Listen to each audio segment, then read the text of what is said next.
Dick. I have All mostly right. Mexican sound guys and a Czech one too. They're crazy. Help me. Okay.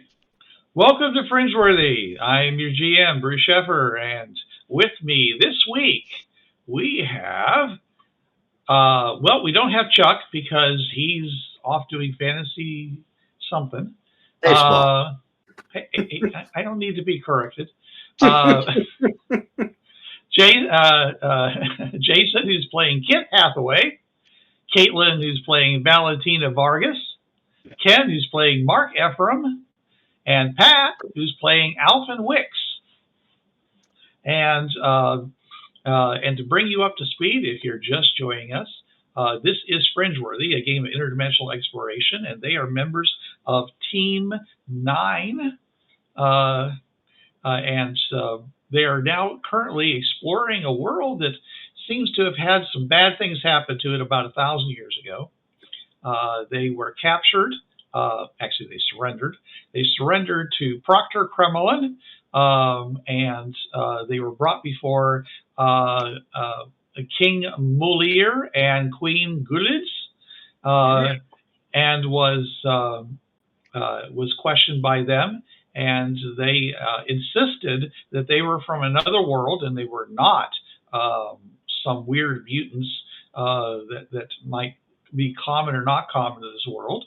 And they promised they could prove it if they were only allowed to go and show them the invisible portal that they came from. Yes, and there was a lot of it sounds like some kind of a trick or something. But then they insisted that we have a crystal that can find a fringe-worthy person on your world, and then they could see the portal and they could tell you what had happened, and they could even go through the portal and tell you what's on the other side. So of course, unfortunately, since only 1 out of 100,000 people have the ability to be fringe-worthy, that means that you're kind of like, you could end up with the most upstanding citizen or the sketchiest of citizen to be that person. So, or a slave. Okay, but what makes you think a slave would not be the most upstanding or the sketchiest of persons? I thought you Slaves said aren't people. citizen. I thought you said citizen. Never mind. Okay. You're probably correct. Okay, so, and after a rather interesting running of the bulls through the town, our cowboy friend was able to find an old grandmotherly type character by the name of Apurva Ram, and who agreed to come with them, especially since they promised to feed her and do things, do nice, comforting things to her, since she was apparently very poor, living in not really it wasn't even a shack. It was kind of like a corner of an overhang. So didn't look like she might not be long for this world.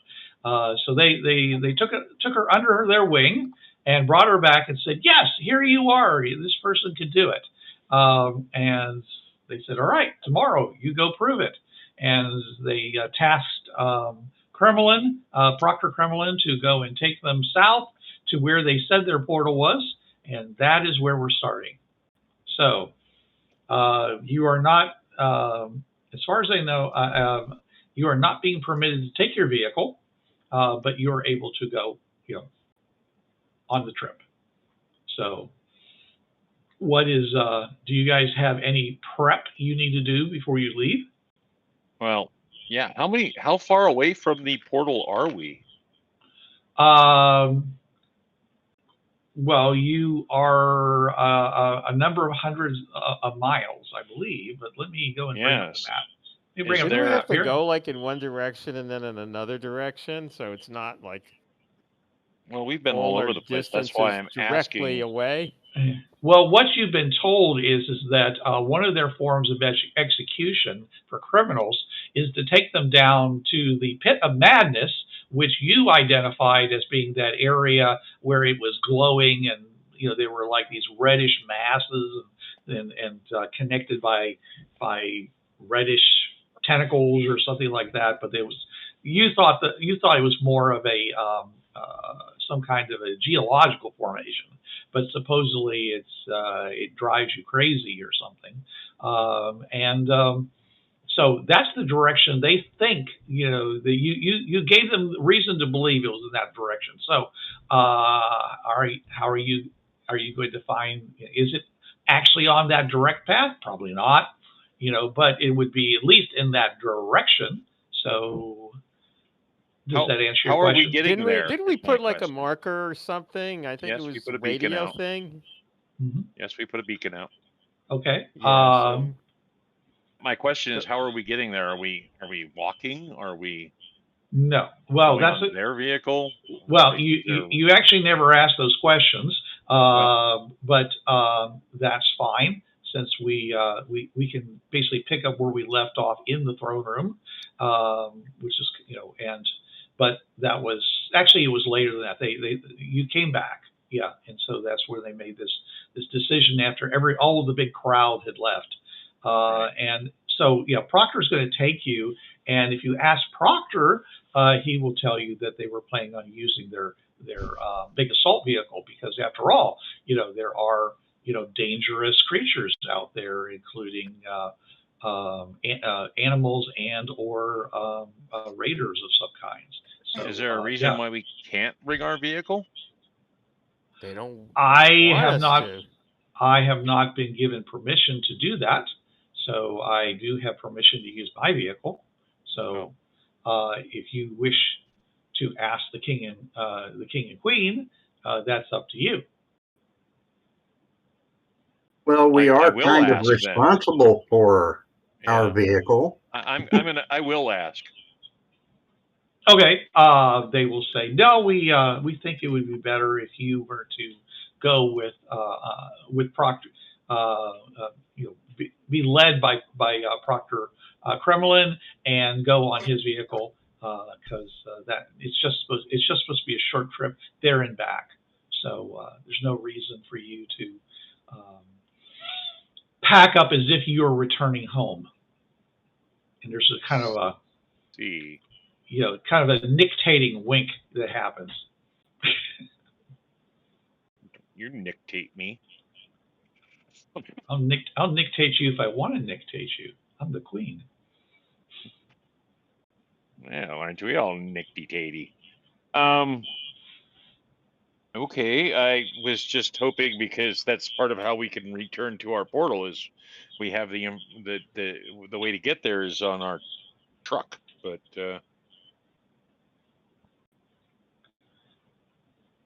apparently that's you're not being. She continues to look at you and doesn't seem to be, either she does not understand what you're trying to say, or she's unmoved.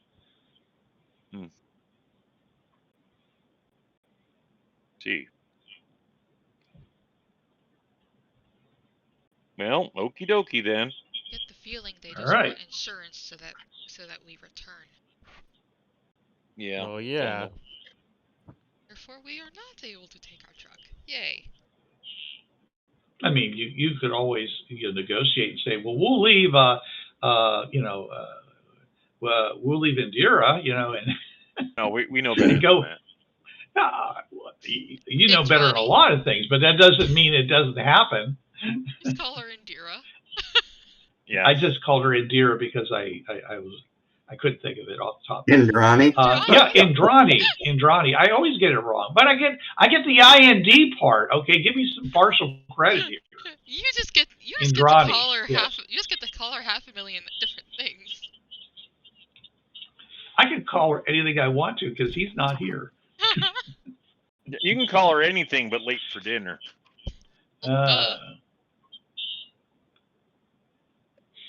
So you can call me Ray, or you can call me Jay. So are you guys? Anyways, I was trying to answer your question. Yeah, I know. Which was, yeah, you're. Let's see what distance is. Bit either. Where? let's see here. That's 1, 2, 3, 4, 5, 6, 7. Yeah. Yeah. So it's around 300 miles. Hmm.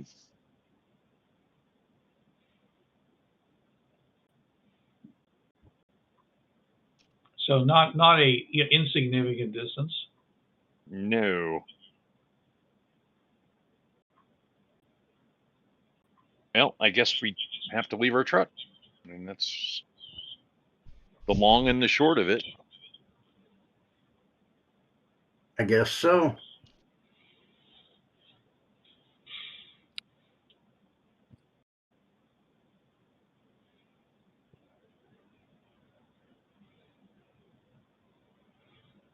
For 300 miles ain't that bad.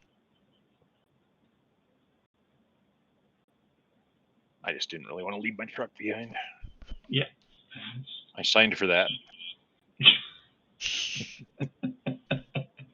You signed a note for it at some point, I'm sure. I'm sure. It's insurance. It's actually his own truck. This is his problem. Yeah. It's his personal truck. It was already a diesel. He convinced IDET to actually ship it down to him. Yeah. To Hold on. the South Pole. They went, why the hell did we do this? We could always leave Science Guy as the insurance. Bill Nye the Science Guy. What happened to you, Ken? Or, He said hold on. oh, okay. Charlie, I don't want your toy. Hello, horsey.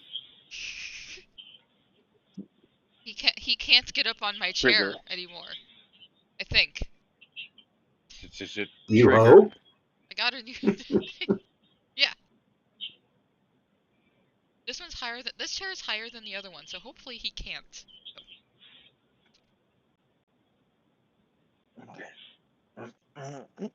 Charlie Chaplin. Anyway. Anywho. All right. So the next morning, like I said, they gave you a place to stay, and actually, you guys had been asking a lot of questions of the servants there. You sure do ask a lot of questions. Yep, you got a pretty mouth. That too. So, well, dawn comes. Okay. Who's Dawn? That rising of the sun. Oh, okay. And at which point there's a banging on the door, and Proctor Kremlin says, "Time to leave." Okay. Go. Well, we'll gather up all the nothing that we have. You might want to have your backpack. You might also want to do the necessary things before you get trapped on a truck. Go to the bathroom. Yeah, like bathroom. Yeah, all that stuff. Like the potty. Because believe me, they're all going to be very interested in this, because you don't do it the way they do it. And how we like to potty. Yeah. So you don't have a tail, so No. Which they don't either. But I'm just saying the point. Yeah. Well, they tails. They have a fold. Oh. That's weird. Yeah. Well, but you haven't seen it, so No, that's true. Anyway, so they're Coaca. Yeah. Yeah. So, anyways, so you guys get together your lots of nothing, as you put it, your backpacks, any samples that you might have collected that you brought in with you, and so forth. I didn't think. Did we bring anything in with us? Did they let us bring backpacks? I thought we had to leave all that stuff behind. You have your backpack. I brought one backpack back with some stuff. You had to leave your weapons behind. Okay. Okay. So when you get up to when they take you through the town, everyone's still basically asleep. Oh, good. They won't have fruit thrown at us then. Yeah, you notice that that the soldiers that are with you are dressed in these rather they kind of look like life preservers, Okay. and they're they're wrapped I asked around them, are they going swimming? And where would we go swimming? Oh, I don't know. You wearing life preservers? Are those not Oh, flotation devices? No, they're not flotation devices. They are filled with hot water. Oh, why? Just to make sure that we're at our tip-top best first thing in the morning. The hot water. Keep you warm. Okay. Nice. They're cold-blooded. No Mhm. shit. Don't shit on me. It's Oy vey. So, anyways, so they're wearing these things, and they basically start at the. They basically it's more like a robe that goes down to just below the butt. Just kind of around their heads and goes over their armor, okay, and then down, and then it wraps around in the front with a nice clippy belt, and seems fairly has some separations for movement and bending and things like that. So I say. which I is see why you it wear kind yours of the Fremen way. So who taught you? The what? yeah, that's exactly what they say. What? Huh? But I get it. I got the joke. I mean, it was a joke. It's for a me. Dune reference, but Yeah. Yes, in exactly. character, I'm got assuming I probably have a good chance of knowing it in character. I'm assuming that Kit said that in character too. Yes, so, Kit said it in character. I see you Yeah. wear it the Fremen way. Right. Talk Alice to is you. face palming. Fuck you. Which of course, as soon as you say Fremen, you realize it doesn't translate. Of So, course not. yeah. Yes. What's a proper name, so it wouldn't translate anyway. Lots of proper names translated. They do. Most of their names actually have other meanings. We So went like to this if you're last. like named Baker and you say my name is Baker, it'll translate as the word for baker. Yes, Yes. that would make sense. Yep. And as we talked about before, Apurva, her name means unprecedented or new. So, but I'm letting you go by. But it's also a name that is derivative of Indian, of India. So therefore, I used that name as her proper name. But the fact is, you all know that her name means new. Which is kind of ironic considering she's this old crone, so to speak. Since she's the old. Let me put it this way: in your limited experience, she's the oldest looking four-armed, two-legged bug lizard. Yeah, whatever they are. Yes, because you don't really know what they are. No. So, Blizzard. They're a blizzard. She's the oldest looking blizzard that you know of. The best part about doing this is we get to name what we find. So that's right, and whoever writes it down first names it. Yep.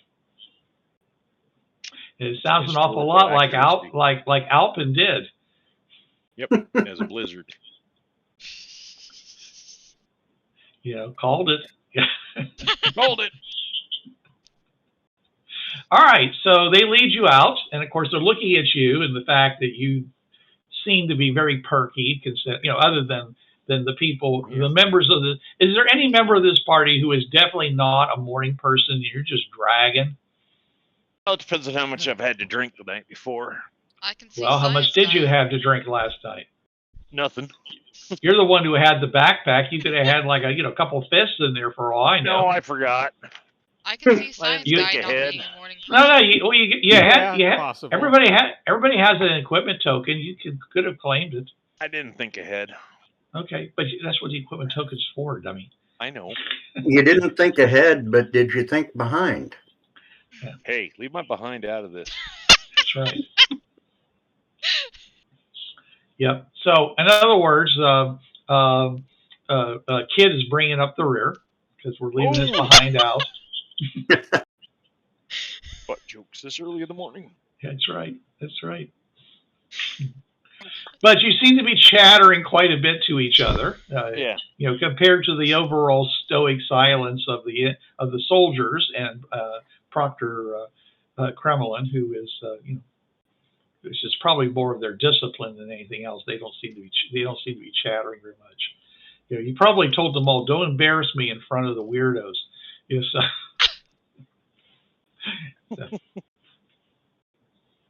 And so you guys walk out to the front door, at which point they do. Some soldiers do go in and hand you out your weapons that from before, because you had to give them up, and they give them back. Thank you. Okay, so they trust us enough to take our weapons, though. Well, it's more like they probably think you're going to need them. You know, and there's an old saying about, if I'm not protecting you, then I'm washing my own ass. Gotcha. Smart. So, yeah. See, if you guys die on the way, they can just simply say, "Well, they died on the way." Whoops, they died. Yeah. So, If I anyway, die, I'm taking you down with me. So one of their big vehicle comes out. It is missing. It's missing a layer. It seems to have a layer of what looks like weapons, like holes in them, like there's some kind of cannon bore or something like that. And then they have something else on top that you're not quite sure what it is. Okay, but there's all these kind of like what's the term? Jump seats, attached to the outside of the wagon all the way around, and the back and the sides and the front. Okay, and there seems to be like somebody inside, who's driving it, but you guys could all get to sit on the outside and get a good view. Cool. And this thing proceeds, it just sits there waiting for you. You guys, hop up. If you guys need any help climbing up into it, they can probably quickly give you like some kind of leather rope to climb up, or leather rope ladder if you need it. How high up is it? It's about 5 foot up to the to where you're going to be sitting. May need a little help. I'll give you. I'll help her up. Okay. All right. So. I'll give her a boost. All right. Valentina gets a lot of assistance from the male members of the group, getting her out into her perch. I'll help I'm tiny. Indrani as well, and then I'll climb up. I'll help anybody that needs help up. All right. They want you more in the front than on the sides and the rear. It's definitely not in the rear, because you're supposed to be giving instructions. So, is any particular one of you want to be the person who gives instructions? Who has the? No, I do. I will. Okay. So we're going to put Kit, basically pretty much dead center in the front. Okay. And at least you're not going to get the the usual dropping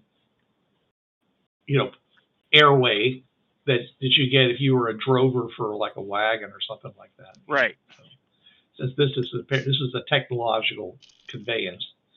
So, all right. So it's like, okay. So, and this thing takes off and starts roaring on down the road. All right. So you're going probably, let's see here.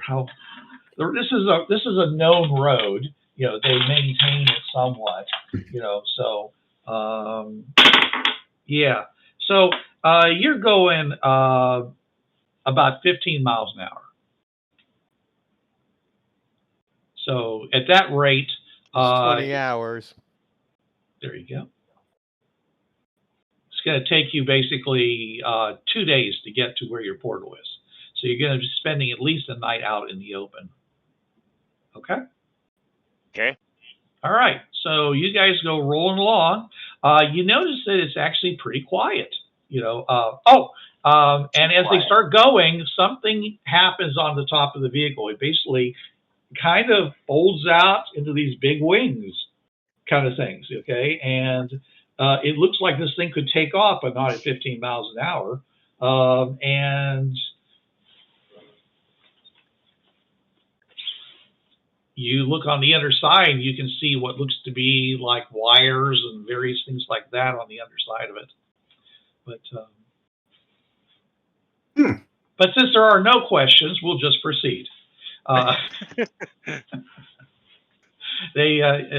let's say you just keep going down the road. So I'm going to look at the wings from where I'm sitting at. Yeah. Okay. These they do flex a little bit, but they're mostly seems like they're more like a big sunshade, you know. And the people that are sitting along the sides and the front. Initially, you're not going to not get any shade from the sun, but as time goes on, as the sun goes up, you know, then you'll be getting more and more shade, and definitely it'll be probably a big benefit to you come midday. Okay. All right, I'm going to look at one of the blizzards and say, "Are those solar panels?" What is a blizzard? He looks at you and he says, they capture the power of the sun. Yes. That's cool. Is that what operates this thing? The power of the sun. Yes, it operates this vehicle. That's amazing. And it can be detached in an emergency, such as if we should decide to flee a situation. But it's advantageous to keep the power of the sun topped off, so to speak. Agreed. Yeah. And since it's a hazy day, then it won't be as good as some others. But that's a benefit, because we're going across the burning burning sands, and it's going to get very, very hot. You're going to be glad you're not walking on this. Definitely. Yeah, and the breeze is always nice. So what about when we stop for the night? Well, the sun won't be out then. Right, but I mean, because it's night. Do your people generally tend to be outside the walls at night? No, of course not. That would be, that's why we built walls. It's dangerous out here. Mm-hmm. There's a lot of predators, and there's of course, and of course the the raiders. We're a kind of an obvious target. We're not. This isn't a stealth vehicle. If that was the case, then these panels here wouldn't be protecting us. They'd be hiding us. They wouldn't be powering us. They'd be hiding us. Okay. Now, you did say they gave us our weapons back, correct? I did. Okay. I am going to be checking mine and basically making sure they're still in good working order without firing them. Okay. All right.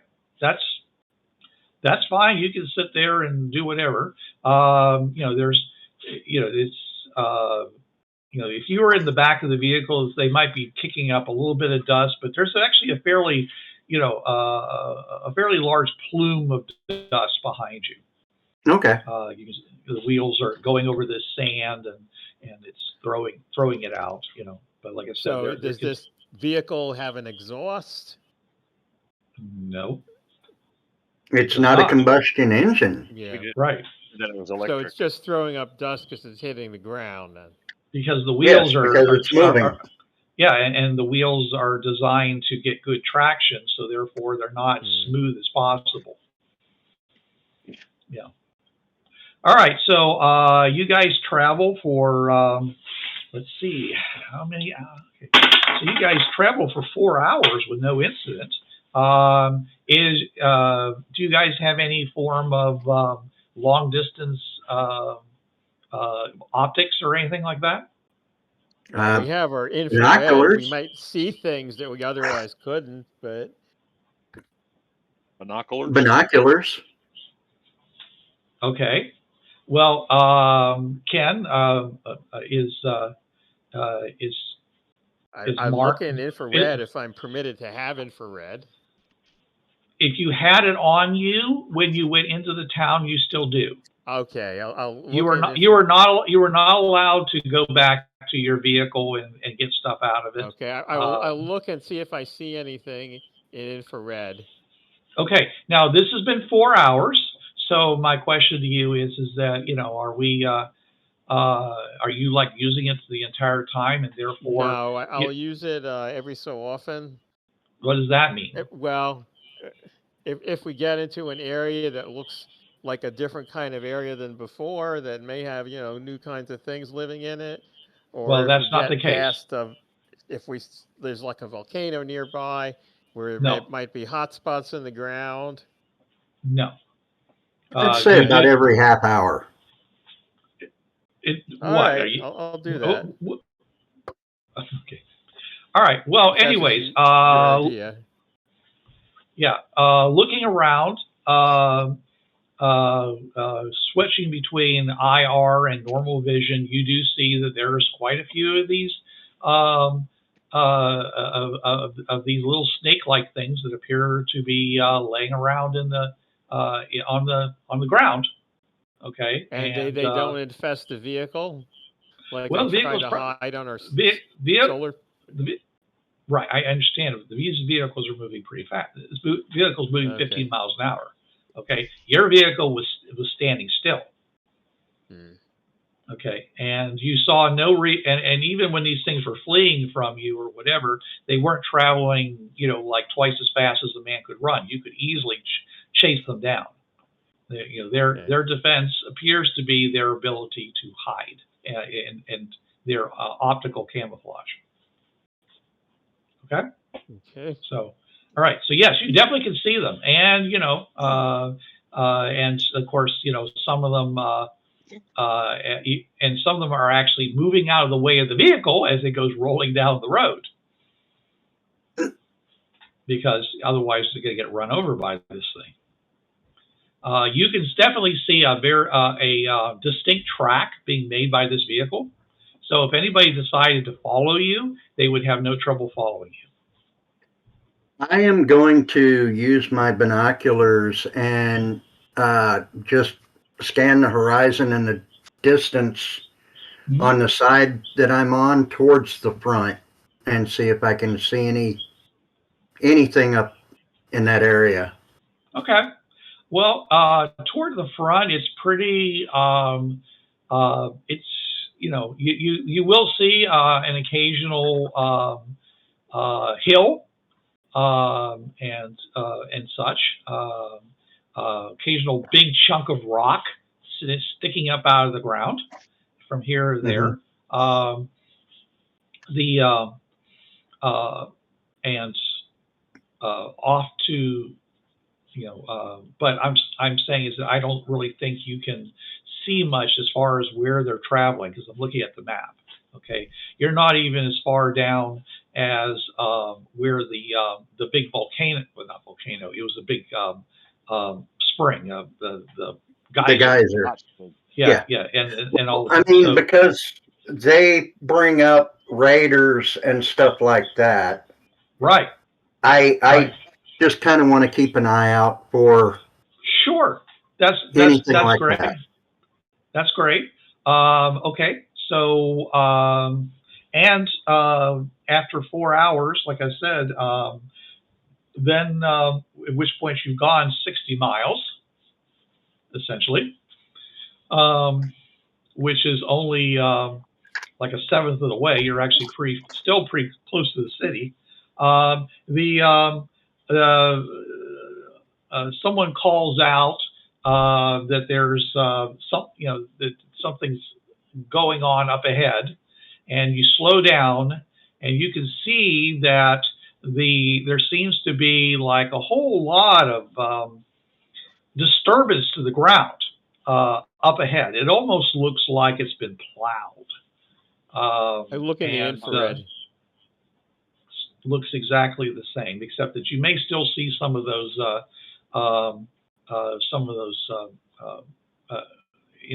invisibugs. Didn't we say something crawled or something? There was something that moved under the surface. Mm-hmm. Yes. The things that burrowed that rock creature. Gutted that rock creature. Mm-hmm. Right. Yeah. Right. All right. So they're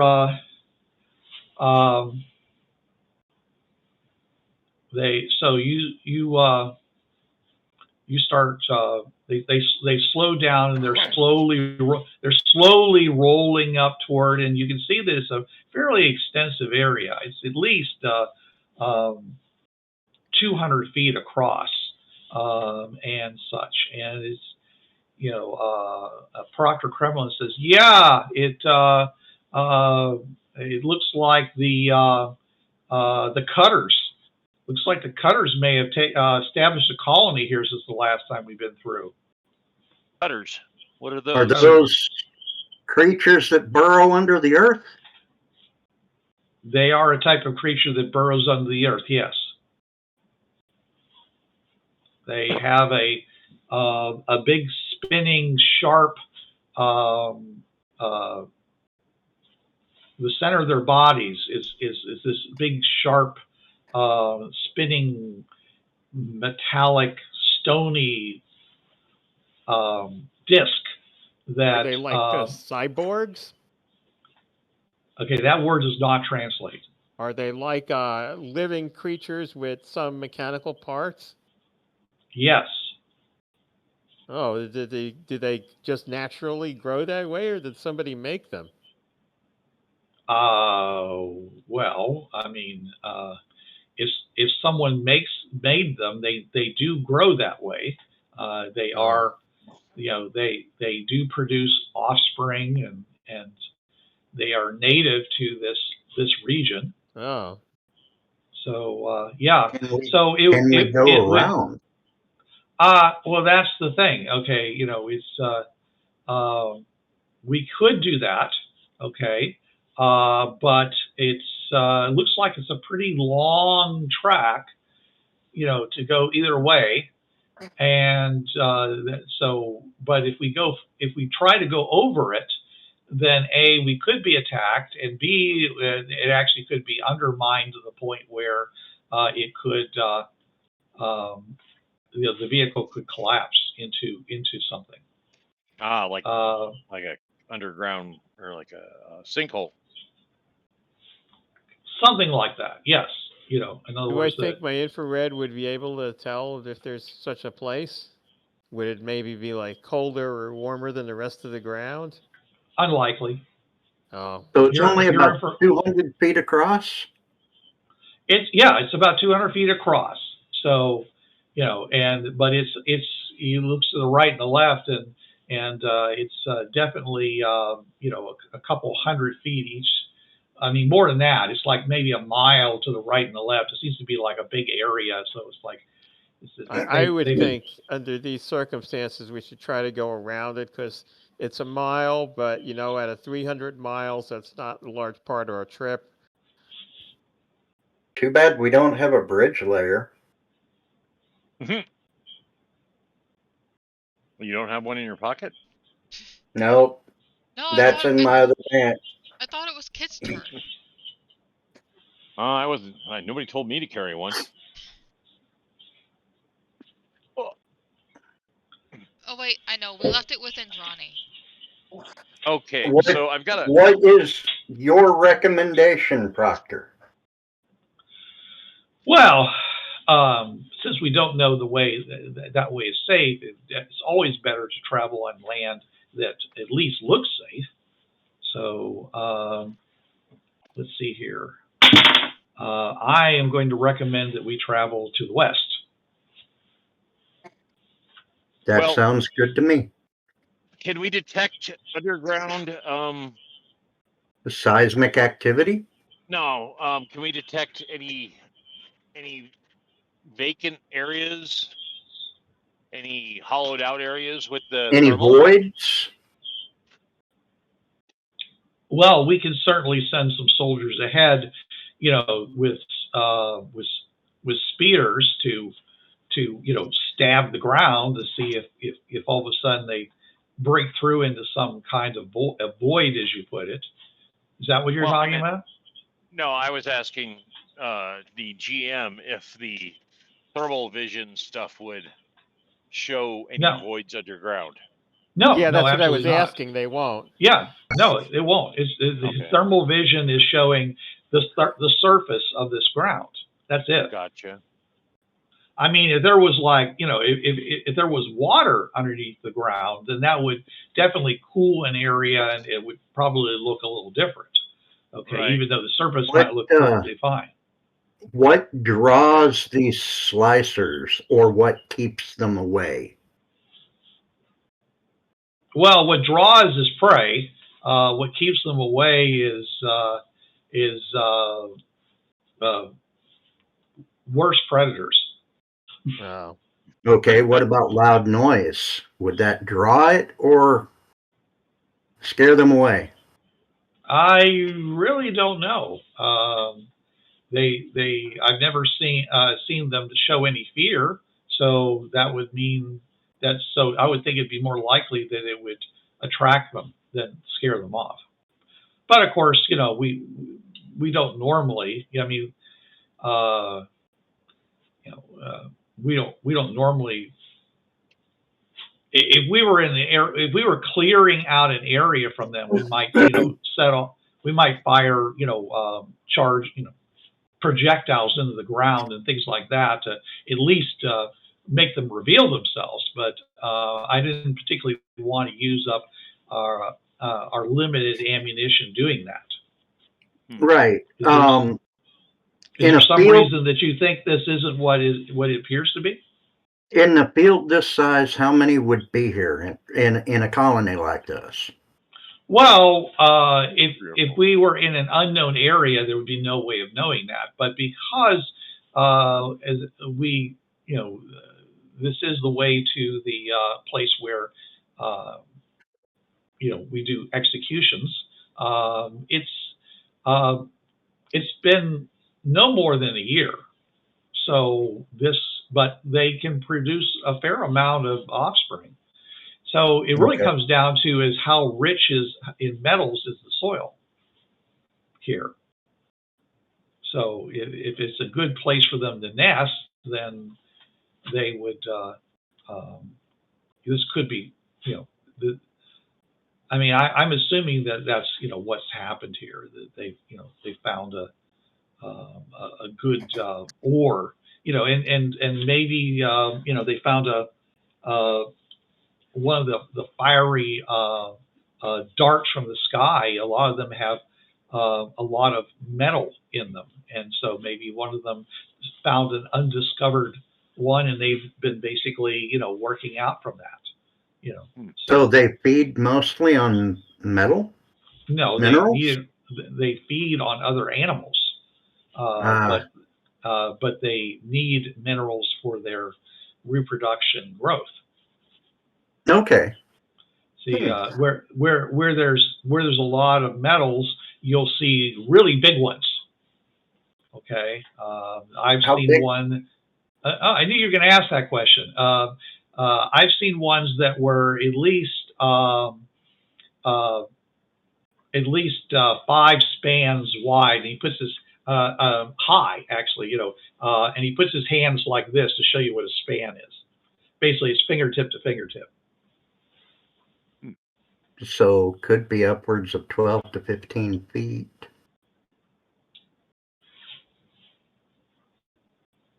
Or, wait. Fingertip to fingertip is usually about a little bit over 4 to 5 feet on average.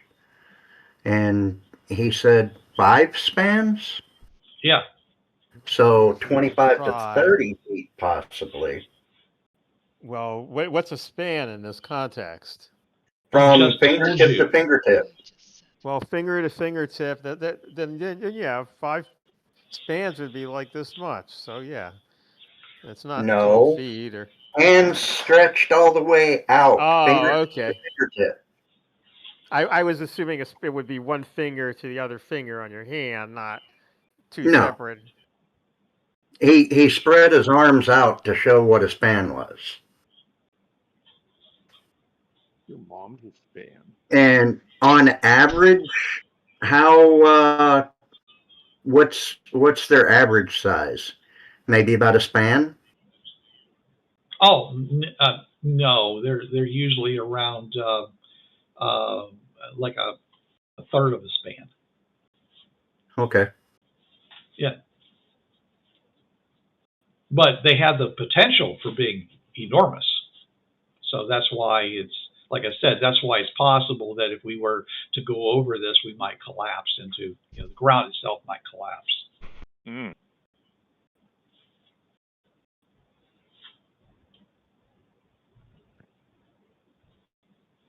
How far from the surface do they generally stay in like a nesting environment?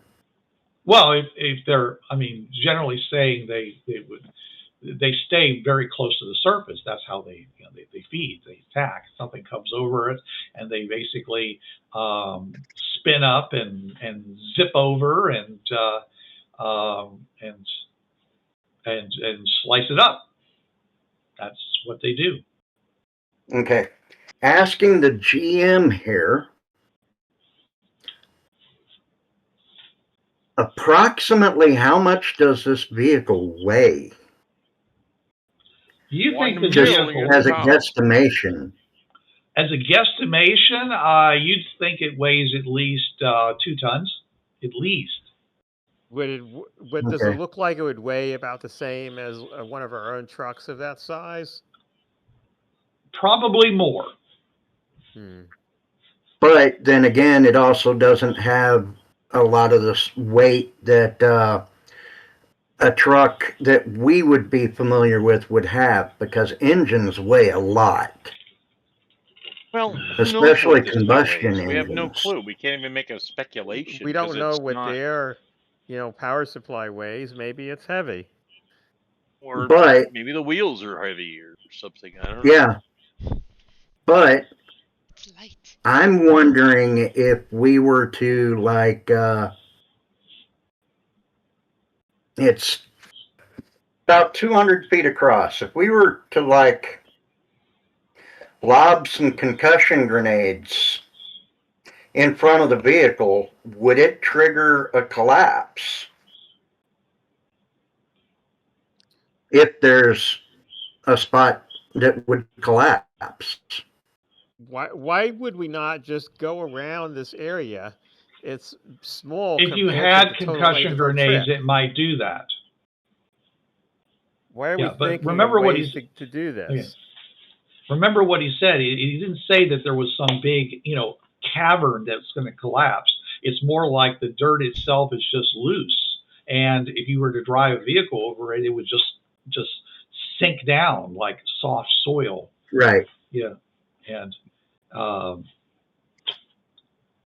that the normally hard ground might actually be if there was water there, you'd say, oh, it's this quicksand, a bog or whatever, but it's dry.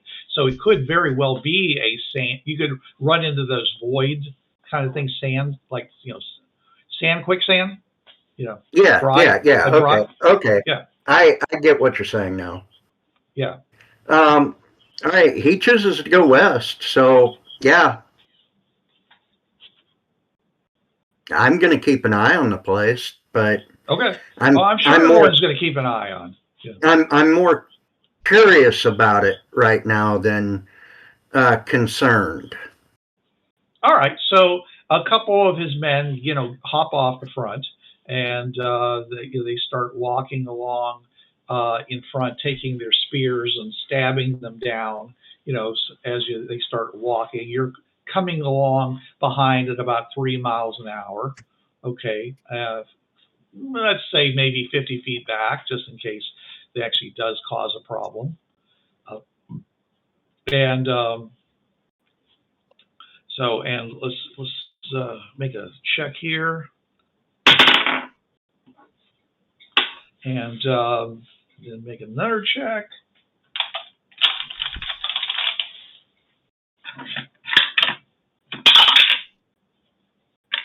Okay then. All right. So at one point, one of the spears actually does go into the ground, and he pulls it back up, and and he says, got blood.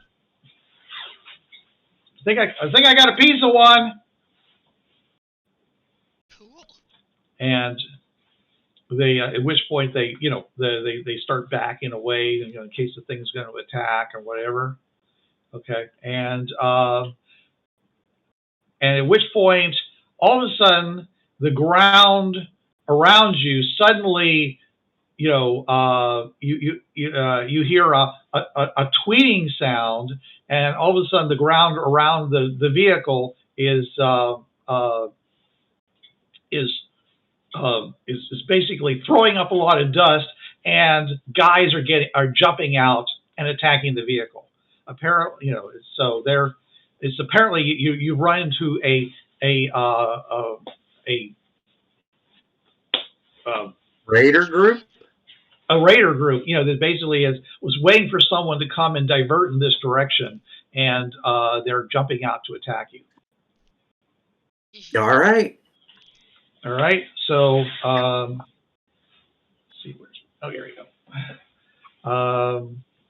So they have surprise, since you guys weren't expecting that. So they start. I do have alertness. That's good. What does that give you? Does that mean you're never surprised? I don't know. I need to look it up. All right. Yeah, you were assuming the GM was going to say, "Oh, well, good then." Gotta know your own feats, dude. Oh, I know. Yeah. All right. So we got Valentina with a 9. And you guys get 2 cards. Let me know. Yeah. We got our science guy, Roger. You have a joker. Who's Okay. Roger? It's not Roger. Mark. Mark. Now you get it. Oh, Mark. okay. Mark. Just call him Mark. science Okay. guy. And I said science guy, then I said Roger, and he's just sitting there like not paying any attention. Okay. Kit, you've got a 10. Okay. 5 to Alpin. And these guys, have something, and the Raiders have something else. So, all right. So they go and they start firing. And by firing, I mean they are throwing, basically they're using addles, if you know what those are. They're basically a long stick that has a cup on the end of it, and it throws a spear with a lot of force. Okay, and so it's kind of it's a late Stone Age weapon, and they are doing that. Okay, and so they basically hurl that toward you guys. How far away are they? They're all around. When I say all around the vehicle, I mean they are at a short distance around the vehicle. They're spread out. The idea was, as you guys came along here, they were going to go and jump out and attack you. Okay, and they are on both sides of the vehicle, so they can attack everybody who's there. So, anyways, there's about 15 of these guys. So I'm going to concentrate on this attack here.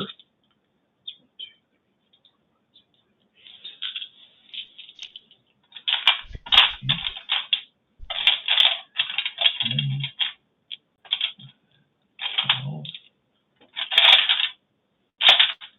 13, 14, 15. Where's 15? 15, there it is. I knew I had 15 of these dice. All right. Oh my goodness. Thank you All for right, blasting well, that my one ears. Sorry, I didn't think that'd be that loud. Okay, so that exploded, and that exploded, and then we got 1, 2, 3, 4. Well, something's dying. Four of them hit. Made the 4, and 2 of them exploded. And let's see what those are. Okay, that explodes again, so that's 12, and that's a 9. So we get a 9, at least a 12, and 4 of these guys. Okay, so that's so we got a total of 6 of that. 1, 2, 3, 4, 5, 4. Well, there's actually 5 of you if we consider the other guy. Is someone going to play Chuck's character?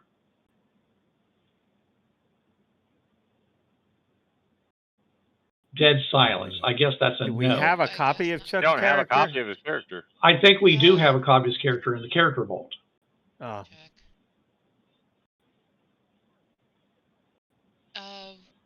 We do. Do you have? Okay, so is someone wait. going to play? Is someone? Oh yeah, no, yeah. Updated version of Indrani.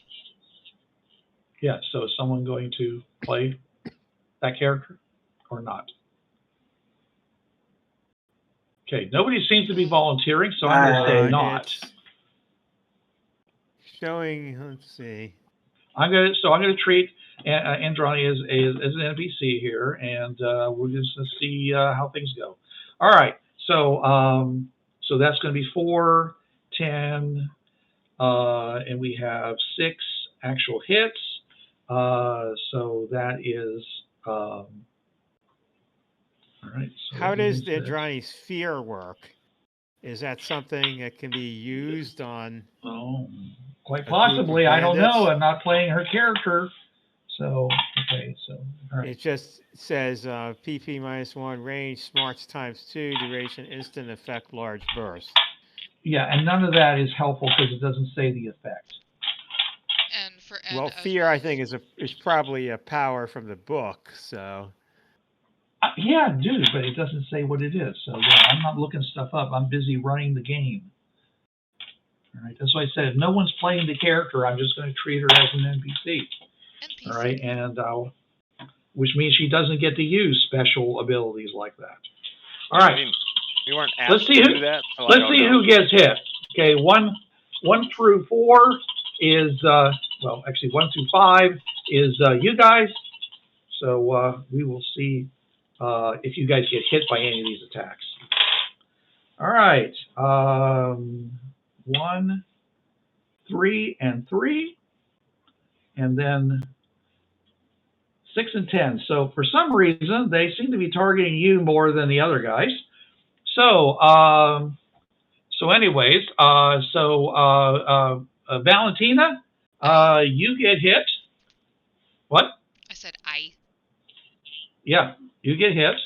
And you are not hit by one of the extra special attacks.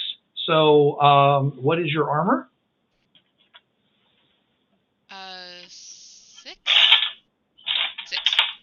6. 6. Okay, so you get hit for 6 points of damage. So you are basically not, it basically embeds itself in your armor, and but doesn't actually cause you any damage. Oh, hello. It did not go beyond your toughness. Okay, So the second attack is, there's 2 attacks that are happening to Jason, to Kit. So let me roll those attacks. No attacks. 2 attacks. 2 separate There's attacks. a lot more armed guys than just us here. Oh crap, Jason. Okay, 14, man. 15. 15 points of penetration, Jason. Well, I have armor of my toughness is 15 versus ballistic, so How? my toughness is 7, and I have This is plate carrier. this is not ballistic. These are relatively slow moving. It's going to be your other toughness. So was that a 14, 11. a 13 then? 11? 11. Okay. All right. So, and I said you took 15. That's a wound. Okay. Okay, where's our cards? Do you wish to soak that? Yes, I do. Okay. All right. Go ahead and do that. The second attack that also goes towards you. I think they're attacking you because you were on the front. And you looked important. You looked important. It is bigger. And that one also explodes. That's a 10. And another 15. So yeah, you get a second attack that will also do a wound to you. And I got a 7 for my first soak. Or do I have to soak both at the same time? You have to soak them individually. Okay. Each attack is going to cause a wound. Is going to be treated separately. Okay. And so I took a wound from each one? Yes, you took a wound from each one. I'm going to Benny that one because a 4 does not do it. There's an 8. 9, 10. Okay. So I soaked both wounds. Well, great. That's good for you. Okay. So, as it turns out, all the really nasty attacks are happening against the against your entourage. Okay. The rest of you guys were not targeted this round in the surprise. Okay. So they are, like I said, they there was a total of 3. So it's total 5 attacks on the guys. So basically every one of these guys, except for 2 of them, get attacked. So let's see what happens. Okay, that is not going to get past their armor. That one also is not going to get past their armor and toughness. Third one. That one is, and does 11 points of damage. That's going to cause a wound. That guy's going to fall down to the ground with a spear in his belly. And then the last one is going to be against the obvious target, which is Proctor Kremlin. And that attack, which is also one of the better ones, is a total of 2. 15. Really? 15. 2. All right. 2. So yeah. So he's going to go and he's a hero, so he gets to soak. Because you ought to know who you are, my hero. And he throws his die.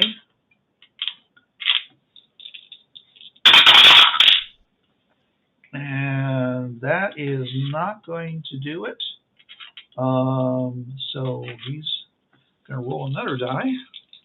It's the same. Okay, so he takes 2 wounds out of this. That's not good. But he's otherwise still, and he's shaken as a result. So, all right.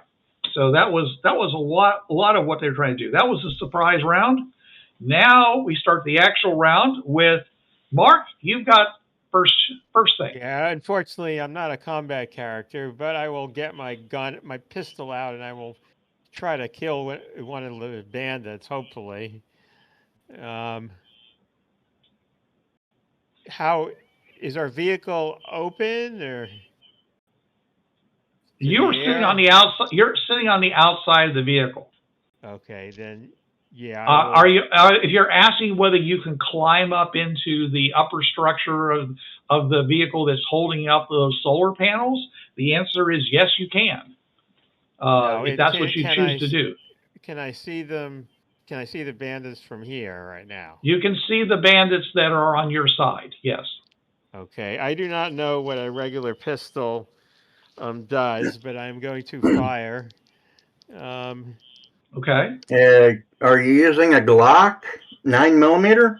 I'm using whatever a standard IDET issued pistol is. Probably 2d6. It's probably a 9mm. So yes, 2d6. Okay, so 2d6. First, you have to hit it. Yeah, I got a 5 here. Okay, that's a successful hit without a raise. So it's going to be 2d6. So 2d6. Mm-hmm. Now with a Joker, do I add? You get a +2. So that's still not a raise. 5 was a 7. Yeah. Okay. You said you rolled a 5 to hit. What else does the Joker add? Just it adds 2 it adds 2 to your damage as well. Okay. So my 2d6 is that explodes. That's 12 plus 2 from the Joker is 14. Okay, this guy dies. Okay. So one of them is definitely down. No.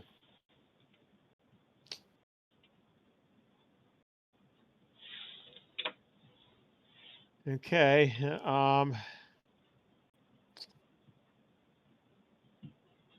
I can't really do much else. I mean, I could try to take some cover. Is like the solar panel cover or?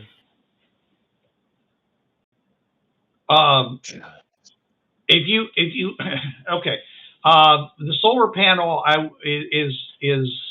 can be considered cover if you're trying to shoot around it. Okay, that would expose the solar panel as a target. You could also just try to get on the other side of the big block that is the main body of the vehicle.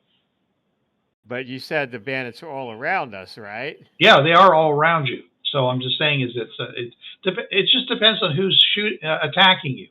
Okay, so it's so the answer is it cover for some of them? Yes. Is it cover for all of them? No. Okay, the only way you can get absolute cover would be, I guess, if you went toward the back of the vehicle where the thing is angled. Currently, it's kind of angled this way, but yeah, it's mostly up as like a wing. All right, so, but there's nothing to say that you can't go and like try to lay down on, in the wagon, so to speak, or get behind your seat and try to use it as some kind of cover. That's perfectly valid. Yeah, I'll try to do that then. Okay, so you're going to crouch behind your chair. Yeah. With your gun out. Okay, fine. So is that it for you? Yes. Okay. All right. So that was you. Moving now, on. Bruce, what are our cards? All right. Kaitlin, would you pause the recording, please? Yeah. Give me 1 second. Now. Okay. So everyone has their cards, which are these from the drama deck from Steve Wallet. And they can do various things with them based upon what the card says. And we are going to go see what happens. I need to go here and shut down this other computer because it keeps wanting to turn on and add sound to the recording. All right. So it's Jason, is your turn. Okay. I am going to shoot the raider. Shoot a raider. Okay. Shoot a raider. One of the 2 raiders that attacked you, I assume. Yes, because they made me mad. Or do you want to shoot the raider that that's that is wounded? I'm going to shoot one of the ones that attacked me because I'm not sure where I thought in I my killed mind, one. those are the two that are near me. So You did kill one. So there's a separate one that's wounded? Yes. Oh. one got stabbed by the other one, apparently. One got By one of stabbed the- by one of the guys with us. Ah. Yeah. Yeah. So I'm just going to shoot one of the ones that attacked me because I assume they're the ones that are in front of me. Yes. Absolutely. Let's see. I rolled a 10, so that explodes to a 17 to hit. 17 to hit. Well, that's definitely going to hit With a raise. with a raise. With the raise, and that means You get D6 added to your normal weapon damage. D6. Okay. And remember, if you roll the maximum on any die, it explodes. Right. I knew that part. Good. Okay. 4 is 10. 15 points because I got a 5 on my 2D6. All right. The extra die exploded to a 10. Oh, so that's 15. Oh, it's +1. So 16 points. He dies, He did. or he goes And that was down. with the revolver. Probably gonna die. and Steady hands. All right. So that's good for that. All right. So I assume we're going to move on to Valentina, because you're next. I am going to shoot at the one that Valentina. I'm gonna shoot the one whose spear belongs to them. That currently And nearly hit you. that is currently embedded into my armor. That I'll take Yes. off later. Excuse me, does this belong to you? It might. Who knows? Return to sender. Yeah. Address the unknown. That is a 11 to hit. What are you hitting with? Pew pew. What is it? I know it's a rifle of some sort. A kablamo or a You have a rifle? Okay. I do. I grabbed it from the truck. Did you grab my rifle from the truck? Yes. When did you buy? You weren't able to go back to the truck to get gear? So was this something you had with you when you went in the first I thought time? you said we were able to get our weapons back. You did. They had. If you had it, then you stored it and then they returned them. Yeah. You didn't go back to the truck for anything. She was the last one that had his rifle. Let her talk. Okay. What? It had been on me before. I was the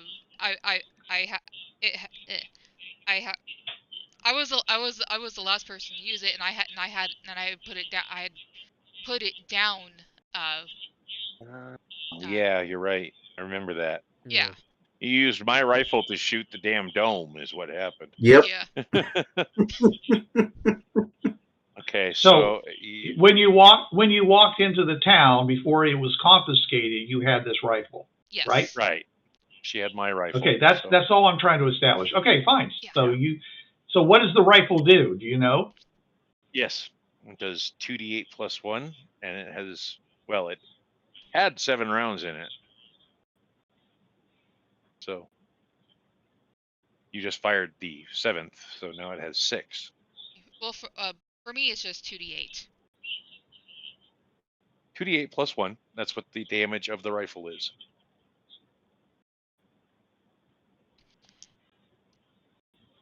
Whatever. Anyway. It's a 4570. It's a big honking lead sled. Sled. You gave that little girl a buffalo rifle to use? That's what she wanted. Technically, the little girl took it. Yeah, and I don't think it has a strength requirement. It might. Yeah. I mean, look at that. I didn't even think so about would that. that Let's recoil. let's not worry about that, requirement? guys. Let's not worry about that right now. Okay. Okay. Caitlin, what happened? Did you hit? It's a Yeah, 29. and then what damage did you do? To hit it was an 11. Damage wise, it's a 29. Holy shit. I rolled Yeah, okay. I rolled 2 8s and 2 6s. All right. Okay. Okay, so I think that's dead. A little Yeah. overkill. He's dead. Explode him. Boom! Basically, his guts blow out the back of his armor and spatter out onto the dusty dirt. Okay. Great Google Moogle. He falls down while trying to while basically readying a spear to go and charge, because that's what they did. They basically got out, they threw their spears, and they were charging up to attack you guys. So they're not standing back in the back just going, Okay, so all right. So that's Caitlin. Are you going to do any movement or anything that would otherwise? No, I shall not. All right. Okay. All right. So that means that it is now the Raiders' turn. I'm sorry. It's now not the Raiders, our heroes, our defenders' turn. The remnants, the people of the town. And at which point, Proctor, basically goes and raises his hand, and he goes and says, reverse! And at which point, the thing lurches into reverse and starts wheeling backwards at a high rate of speed, a very high rate of speed. So, any of you guys who are currently out of your seats are going to have to give me a strength check to not be thrown off the vehicle, and that would be Ken. Why? I crouched down, remember? You're crouching down with your pistol. You're not holding on. You're not strapped in, like with a seatbelt or anything. So crouching down makes it easier for me to be thrown out? Yes, because you're not tied down, dude. So give me a strength You're check. not in your seat. Strength check. Okay. There's a reason why you're supposed to do that when you're on airplanes. Yeah. Okay, I'm bennying that. Okay. 5. Is that enough? Benny. Yeah. Okay. So you managed you managed to grab on to your seat, and you're basically bouncing around, and I'm assuming you haven't dropped your pistol, because that because that gave you a minus, by the way. Oh. So 5 was a good roll. 4 would probably have failed, because you didn't have 2 hands. But anyways, all right. So you're going backwards. Back it up. The 2 guys, by the way, that were in the front, that were doing their little thing when all this happened. They are well, right now they can't do much of anything because they're kind of they are doing their very best to run to the side. Actually, run to the side, and at which point, and those of you guys who are in the front,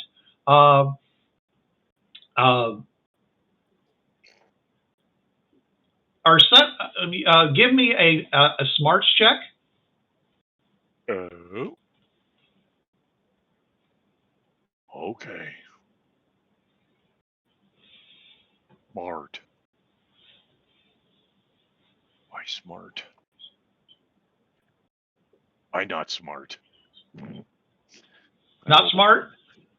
Okay. All right. Suddenly there is a big, you hear this snap sound that basically makes your ears ache. It's almost like a sonic boom. It is a sonic boom, actually. And suddenly bright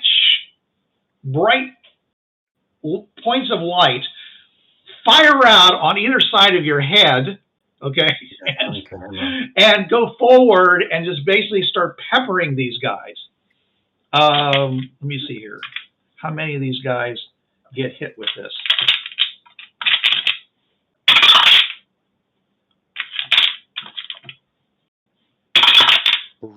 Okay. All right. So half of them basically drop down because of that.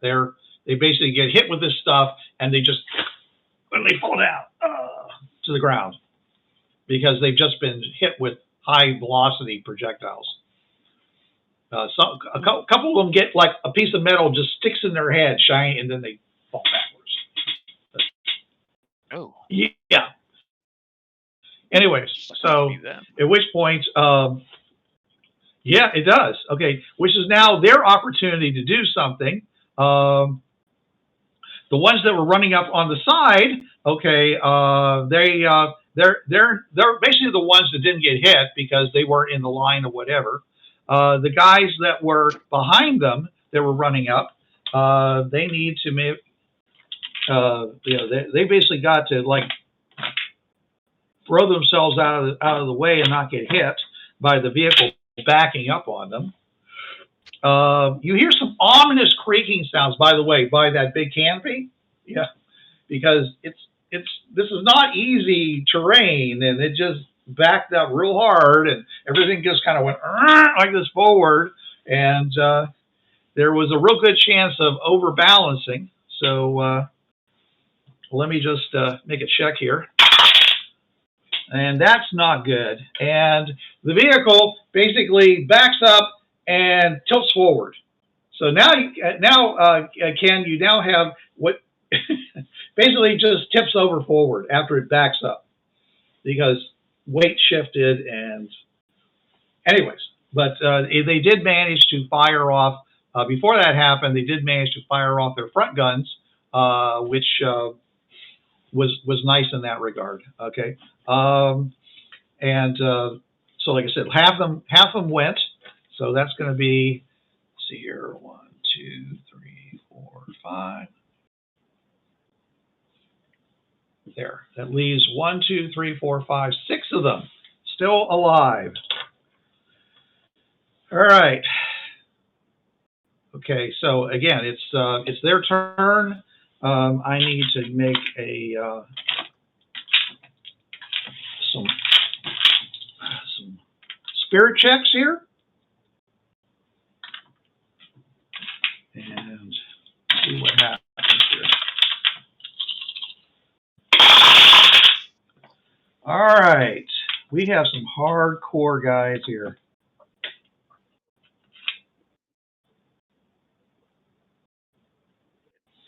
Three of them, two of them just turn and run. They're just running away. Okay. 3 of them are trying to stay and at least kill the 2 guys that ran to the side. So so they're chasing. They're basically chasing after them and throwing a spear at those 2 guys. Wait a minute, 2 guys of us or 2 bandits? Okay, 2 of the bandits are so 2 of the attacking. Bandits fled, and 3 bandits are attacking the 2 bandits, or? Okay, half of them are basically down on the ground because they've been like annihilated by the weapons on the war vehicle. Okay, 2 of the remaining bandits that raiders that are up are running away, leaving 3 of them to do whatever they're going to do, and one of them is and they're basically each running after one of these guys that were in the front doing the forward action to try to kill them and leaving 1 other guy. So first I got to go and roll to see what these guys do. And, okay, that's a miss. And the other guy hits the guy and does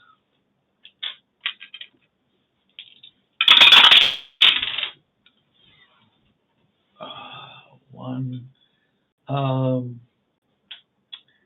Okay, that's 8 points of damage. He is shaken. So one of your guys goes down with a spear sticking out of him, and the other guy got missed. And then the third guy, basically, he goes and he shakes his hand at apparently at Proctor. I forgot his name. The Proctor guy, and then basically grabs his cloak, throws it around himself, and disappears from view.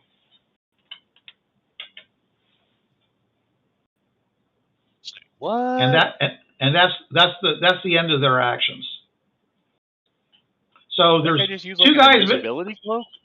Yeah, he just used an invisibility cloak.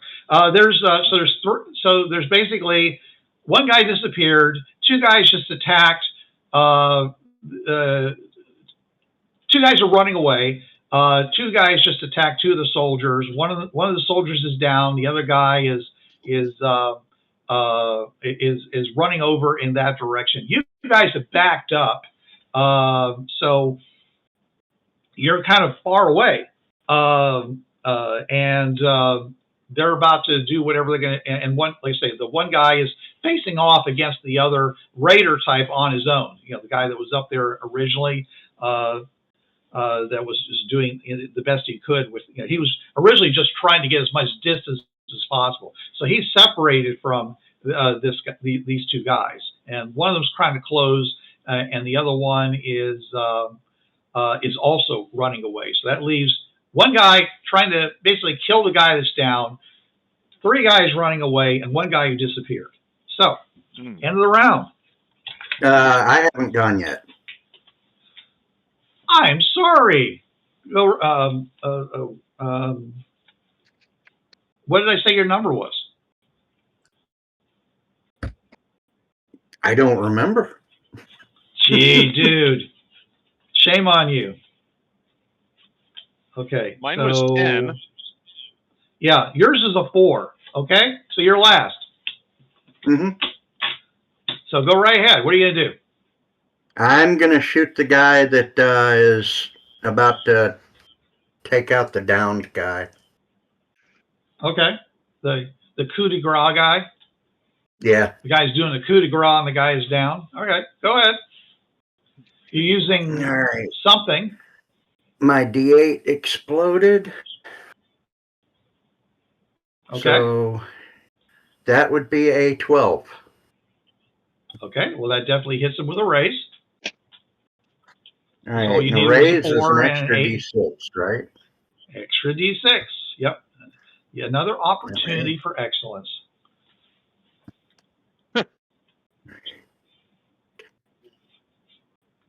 18 points.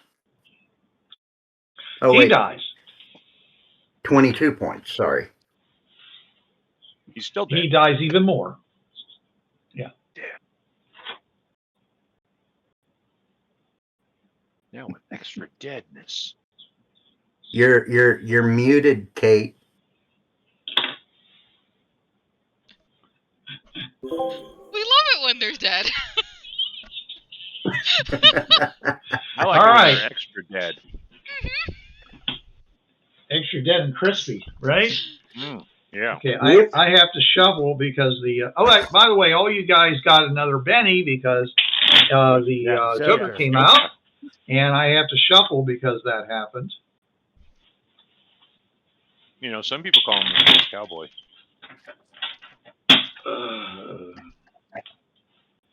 Some people call him the Vicar of Love. Some people call him Maurice. Well, most people get really shocked when they hear the Vicar of Love. You know, so. Yep. All right. The Gangster of Love. New. Okay, Kaitlin, you have a ace. Hey, Valentina, you have an ace. I heard you. Okay, Mark, are you awake? Yes, I'm awake. Okay, are you one of those people that gets 2 cards? No, I am not. You have a 4. Jason, you have an 8. And Pat, you have a 10. And the soldiers have that. Something And, else. oh, look at that. And the Raiders have that. Okay. Valentina, you have initiative. You've probably already said this before, but did any of them still like what is the word I'm looking for? Remaining is that word. Okay, one person disappeared. Okay, one person is trying to do a coup de grace. Actually, you killed that one. Okay, so 3 of them are running away. One person disappeared. Do you wish to attack the one that ran away? Yes. All right, go ahead and shoot him. Shoot him in the back. Scurvy, like a scurvy dog. I'm a backstabber, literally. I'm a backstabber. Backstabbing with a bullet. Okay. That is an 8. Okay, well, that's a hit with a raise. I'm assuming that that you're using a rifle, you still should be in short range for it.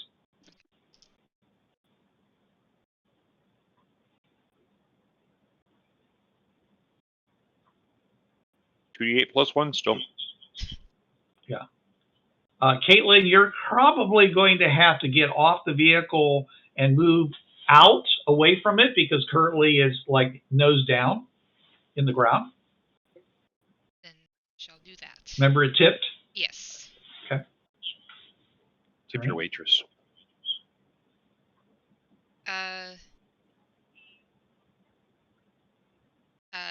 That's 19. That is a hit with a raise.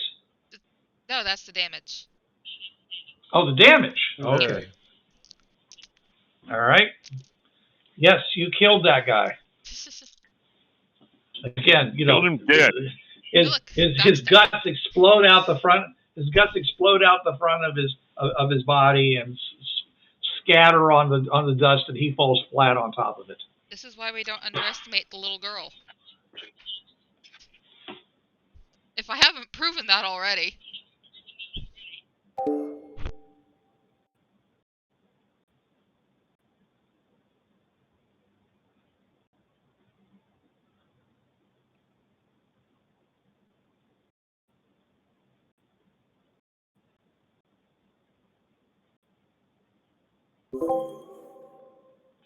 Okay, so are you done? Yes. Sorry. My mom walked in. Thank you. Okay. All right. It's now the Raiders' turn, and the Raiders are continuing to do a lot of movement. They're running as fast as they can possibly run away from you guys, because apparently people are still dying when this happens. Run away. They should be basically out of range at this point, but they're not. So they're gonna, use the whole running business, which they're good at, by the way. Oh yeah, yes, very much so. They are definitely putting themselves into definitely medium range at this point. The 2 that are still alive, and none of you guys, of course, have a clear view of the area ahead because you're all still behind where the thing fell over the big thing. I am in the front, so. Which means it came down on top of you. The thing tilted up. You ended up dangling from your seat with this thing down in the dirt in front of you, so you don't have a clear view ahead. That's why I told that Valentina had to get out of her seat and go off to the side in order to be able to look at the people ahead. All right. So, anyways, that's what they're doing, so that brings us to you, Kit. No, I'm sorry.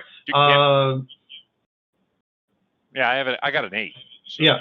You have the 8. So it's you, Alpin. What are you Okay. doing? I am going to drop out of my seat, and then I am going to use my scope and scan ahead and see if I can see the guy that disappeared using infrared. Infrared. Okay. And All I right. am going to play my card. Which is? Play this card when you're performing a perception-based skill. You gain a critical success. Oh, excellent. Okay. You see in your scope, you see a wavy shape. I mean, again, like I said, you have to get out and move out. You see basically a wavy shape that is that it looks like it is coming around the edge of the right side of the wing, trying to get underneath where you guys are, where the rest of you I'm guys going are. to shoot it. Okay, go ahead, shoot.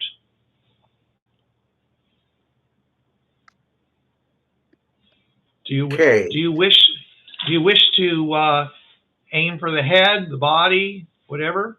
Because it's very likely that this character could be a hero. You want to know he is a hero. I will aim for the head. All right, that's a minus 4 to hit. All right. Well, that exploded. It's a good thing then. So 16 to hit. With the minus? With the minus 12 to hit. Okay, then yes, that does hit with a raise. All right. Okay, it's plus 4 to the damage. All right.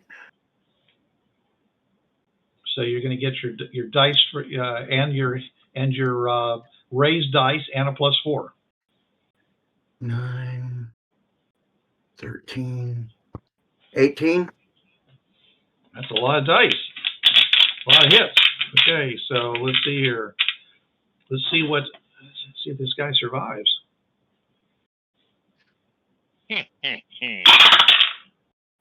Okay, all right. Try that again.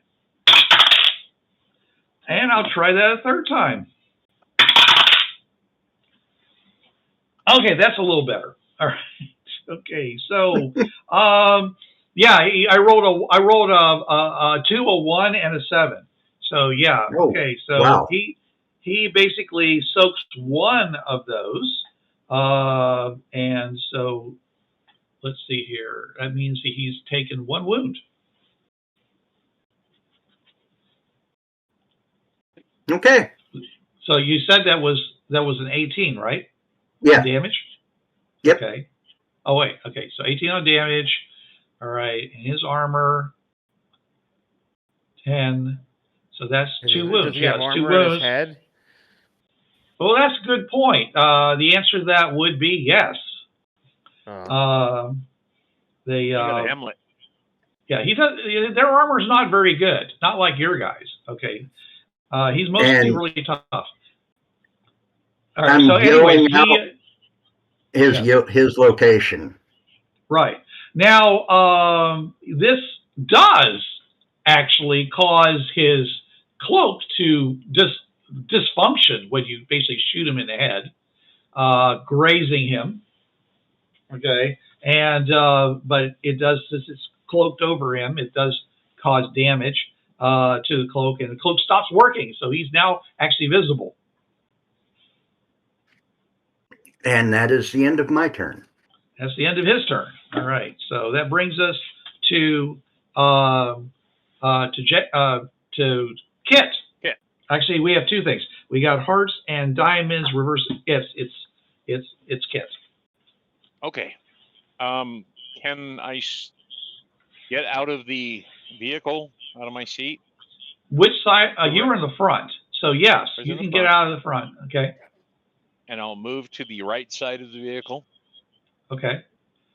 Do I see anything to engage? He is basically coming in at this moment. you're seeing a flickering, possibly some sparks going in the dimness that is under this. Somebody is Then I'll blast. moving forward, and it is somewhat. You are suffering somewhat from lack of light. That's going to give you a -2 due to the sudden darkness that you're dealing with. I did yell that he was coming in that area. Yeah, Oh, I see I'm not him saying you flickering, can't. So You can see him, but it's still going to be a -2 on your shot if you're shooting. rolled a 7 to hit. With the minus? -2 would be 5. Okay, so that's just a normal hit. Oh, I rolled the wrong dice. Sorry. My bad.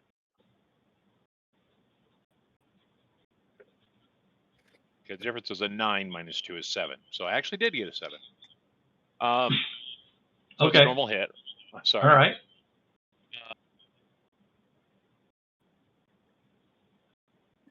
So Yes. I thought I had a D8, not a D10. 2D6 +1. Oh my gosh, you're supposed to be ready. Pay attention so Points you're of ready. damage. How much? 8. I still can't hear you. 8. 8. You're 8 not points of dead. damage. Okay, that doesn't get through his armor, or his Okay. toughness, I should say. He definitely gets through his armor, but not his toughness. So, he basically takes the shot and continues to lurch forward. All right, so that, and that brings us to Mark. Yeah, I was gonna use infrared to try to see him, but somebody already did that and shot him, so I could see him. So it's a -2 to hit him because he's under. Oh, so you're going to try to run around the front of the vehicle and do Yeah. this? Yeah. Okay. All So right. is it still -2 to hit him? Oh, yeah. I mean, yeah. Okay. I'm gonna Benny that. Because he's basically he's moved into melee range with Kit. And I Benny that as well, and it still only gets a 5. -2 is 3, so I didn't hit him. Okay, so a wild shot goes off that doesn't do much of anything. Hopefully, it doesn't cause damage to the solar panels. But okay, all right. So all right, that's that. Okay. Actually, is he like shaken and easier to hit? He is shaken and easier to hit. But So the then I problem did hit was him. that with the -2. Yeah, it's 5 -2 plus shaken, whatever, is Yeah. at least 4. Okay. So. Yeah, you luck. damage is- I'm rolling a luck check here because I'm not sure you can actually tell the difference between Kit and this guy. But you hit the right person. So go ahead. Okay, that's just 9 points. 9 points. Okay, it doesn't get through his armor. All right. New round. Kaitlin, Valentina has a 3. Mark has a 7. Kit, you have a 5. Roll a different card. You have a 9. Alpin, you have a 5. And our defenders have a 10. And this guy has something else. All right. So this guy is basically in melee range. You have a rifle. That's not good. I have a pistol. I thought you were firing a rifle. Caitlin had a rifle. No, pistol. Okay, Caitlin well has a rifle. he is on you. Okay, he is engaging in hand-to-hand combat with you. Hand in combat, hand to hand. Yeah, he has He has some kind of nasty looking knife that he's about to gut you with. That's not a knife. That's a knife. Oh, it's like that. It's a big knife.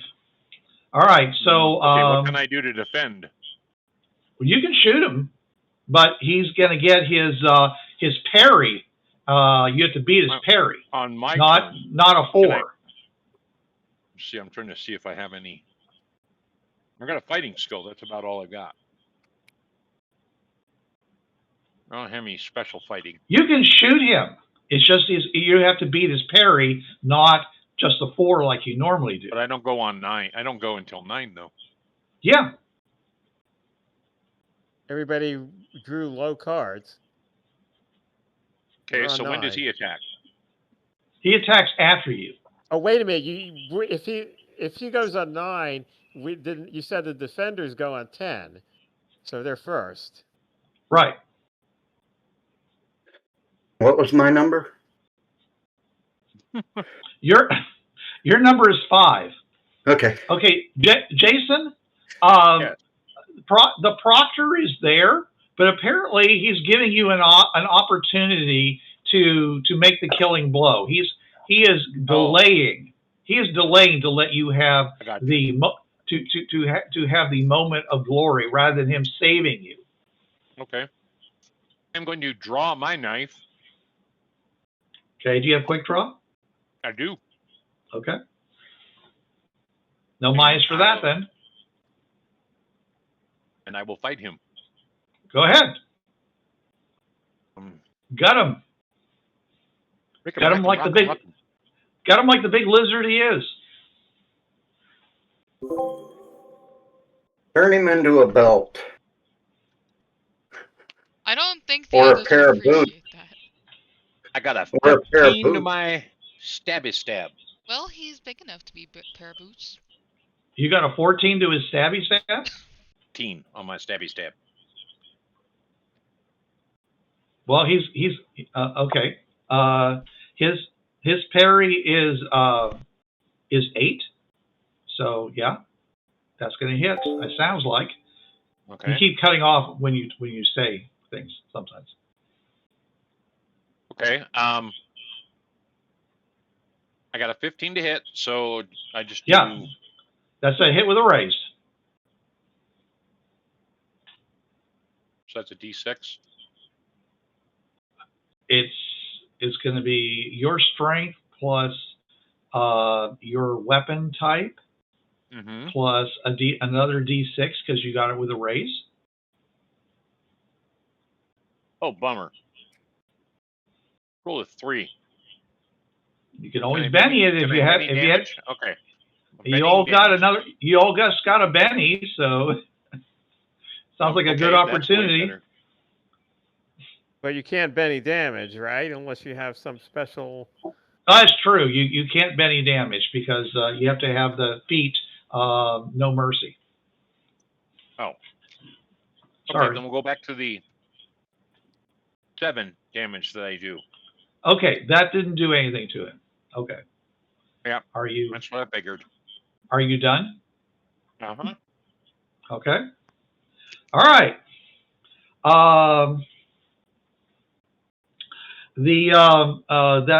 So we're gonna pick up with the proctor. Yeah. And the proctor is going to stab him,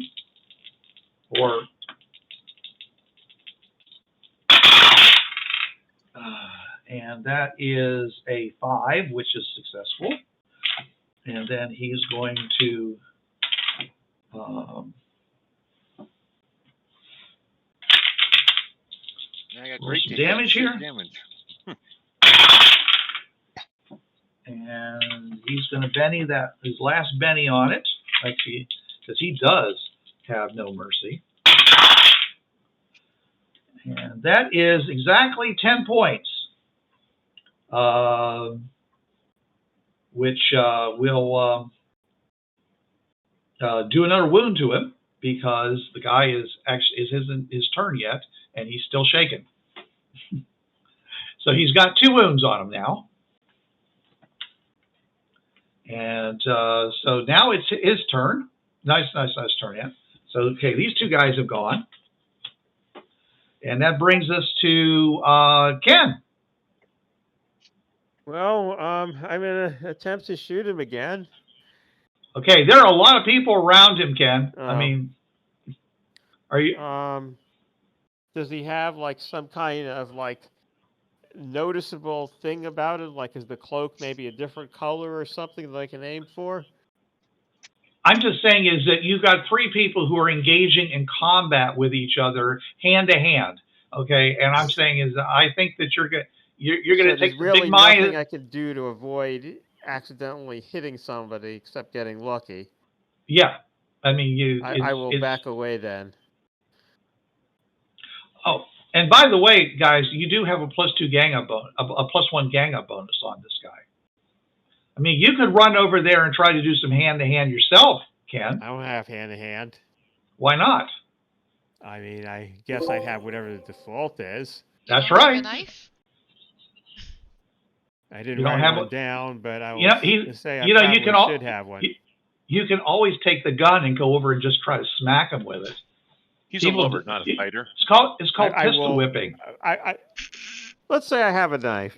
I'll go and try to hit him. If you pull the knife, Ken, it's going to be. He says you don't have quick draw. No. Okay, I'll then don't do that. There we go. Why make it difficult? I missed because I rolled a 3. Yeah, but you have a Benny. I have one Benny. I'm going to save it. You have one Benny. You're going to save it.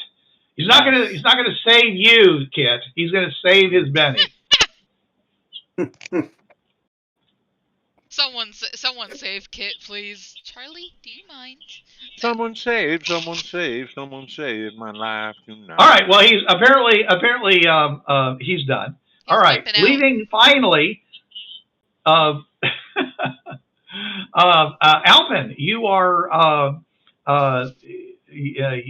outside, and apparently something is going. You shot the guy, so you can run underneath and try to catch up to everybody and try to join this little cluster. I am going to run underneath and rifle butt him. Okay. Butt stroke series. All right. So that's going to be that's 2 actions because you're running and you're doing this. So it's going to be a -2. Okay. And the sudden darkness is going to be another -2. So it's a -4, but go for it. Okay. However, you get a +3 from everybody else attacking. So it's actually only a -1. Well, the gang up bonus is worth. Yeah. See, and the dice are exploding anyways. All right. 8 and 7 is 15. -1 is 14. Okay, that's a hit with a raise, no doubt. All right. What is the damage for a butt strike?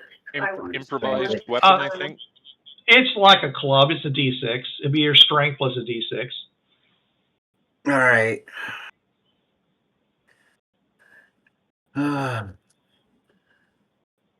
Strength +2. My strength is D6. 4 points total. Okay, 4 points total. All right, that doesn't get through his armor. Okay, so it's now his turn. He's going to attempt to shake off this lethargy that has fallen about him, this gray haze of redness, as was otherwise known as being shaken, so he can attack. And he does not, he is able to move but not attack. So at least he doesn't have the minuses anymore. He has thrown off that.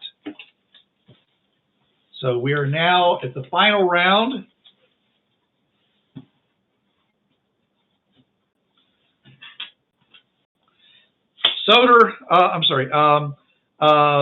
Kremlin says, "Don't kill him.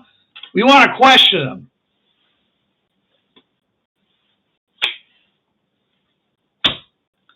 Kaitlin, you have a 2. Okay. Mark, you have a 3. Jason, you have a 9. Soder, you have an ace. That's our Did you Kremlin say an has 8 or an ace? ace, an ace of diamonds. And Okay. this guy has that. Wow. Okay. All right. So, okay. So, Soder, you got an initiative. Who is Soder? Oh, boy. Basically, you can just declare that your actions are non-lethal, and they do the same amount of damage. They just no longer will produce wounds. Real wounds. Okay. I am going to declare my damage non-lethal. Okay. Go ahead. Attack him. He's still you no longer have a +2 to hit him, but your eyesight should have adapted at this point, so you don't have any minuses due to the darkness.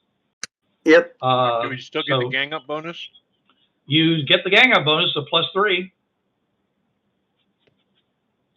So that just means I'm at a +1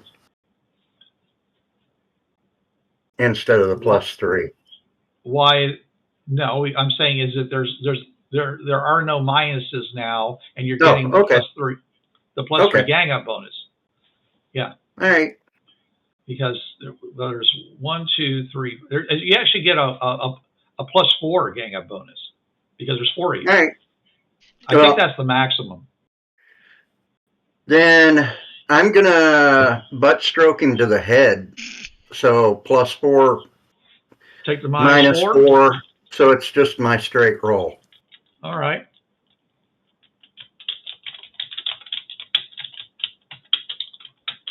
All right. That exploded. And 11. Oh, okay. Well, that's more. One more than his armor. So that's going to shake him. All right. Or is that the hit? Is that That just was a hit? the hit. Oh, that hits him. Yeah, because his parry is actually 8. So you're still within. You're not getting an extra. So, but you're succeeding. You basically got past his parry. You get the +4 to the damage. 2 exploding on the 6s, so that's 6, 12, and a 4, 16. 16. Okay. He is going to. Let's see. He was at 2. So yeah. So he takes his third wound and drops. You guys can continue to beat on him if you wish, but Soda has finished. So Jason, do you wish to beat on this guy some more? Well, we're taking him alive, right? Yeah, but you can still beat on him. You can break his leg, or I'm gonna hog tie him. You know, hog tie him. Okay. Yep. Put that extra loop around the neck, back to his feet, so he's like. No, I just do his hands to his feet. So he's okay. All 4 of them. Yes. I've never done that before, so I'm trying to figure it out as I'm doing it. I'm like, okay, that one to that one, and then over to here. So should we put? So we All right. So should we put him on a Very stick? peculiar bovine. Should we put him on a stick? All right. Okay. So you know, within 30 seconds after this, the rest of his crew manages to you know, to arrive. They are. I think did we lose 2 guys or 1 guy? I thought we lost somebody. I think it was just 1. We lost 1, I think. Yeah. So Yeah. one guy is like, one was killed almost at the start. So. Yeah. So one guy is down. There is the possibility that if somebody has a good medical care, they might be able to rescue him. But you would be Well, I dealing have a with alien. D4 in healing. Does anybody have any better? Alien. You'd be dealing with some alien anatomy here. Yeah. Nope, I don't have anything that could. Okay. All right. So they are going to try their best to heal him. These are bad conditions.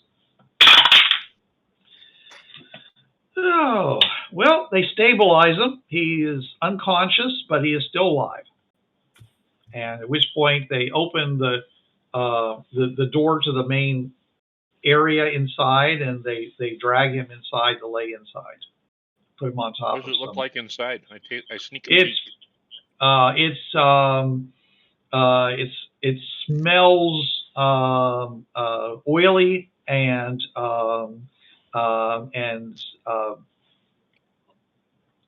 ionizingly inside. Okay, so Ionizing. got. Yeah, you see these big things like levers that seem to go to like switches, like big bladed switches that are in various places to make the wheels work and whatever. Okay, so the actual apparatus of the wheels you're not going to be able to see from that angle. But I'm just curious. Yeah, there's there apparently is two guys in there. There's a driver and there's a gunner. So, but like I said, the first thing they have to do is they got this guy, okay, and so he's trying to help him. But they what you really got to do right now is you got to go and get this thing back on his back legs, on his back wheels, because it tilted forward. So that's going to require getting out some ropes and things like that. And and you guys hear this sound, okay? All of a sudden you hear this, it sounds an awful lot like a machine shop, things spinning up. And all of a sudden you see something throwing up dust, racing along the ground, heading over into the area. I get on top of the thing. And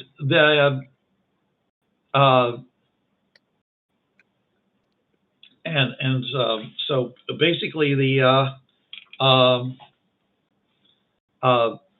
Proctor Krenlin is like, shit, we got blood on the ground right here next to the vehicle, and he says we're gonna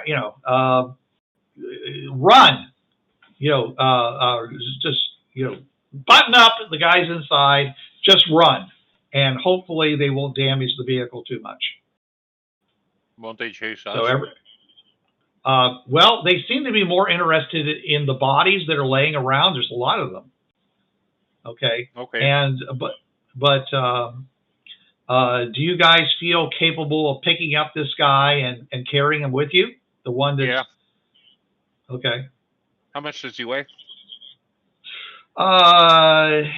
He's gonna weigh about a human or 200. He's gonna weigh about 300 pounds. Wow. I have what times, with I have times 8 strength in pounds, so. Yeah, but that's like dragging. Okay, we're talking about probably this is like a fireman's carry. Yeah, I can do that.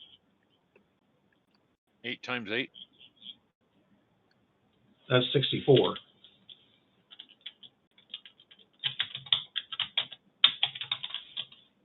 Well, I don't know what a D8 strength says. Times 8 strength in pounds.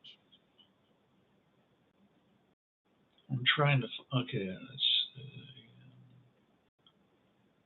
see if it can do something for me here.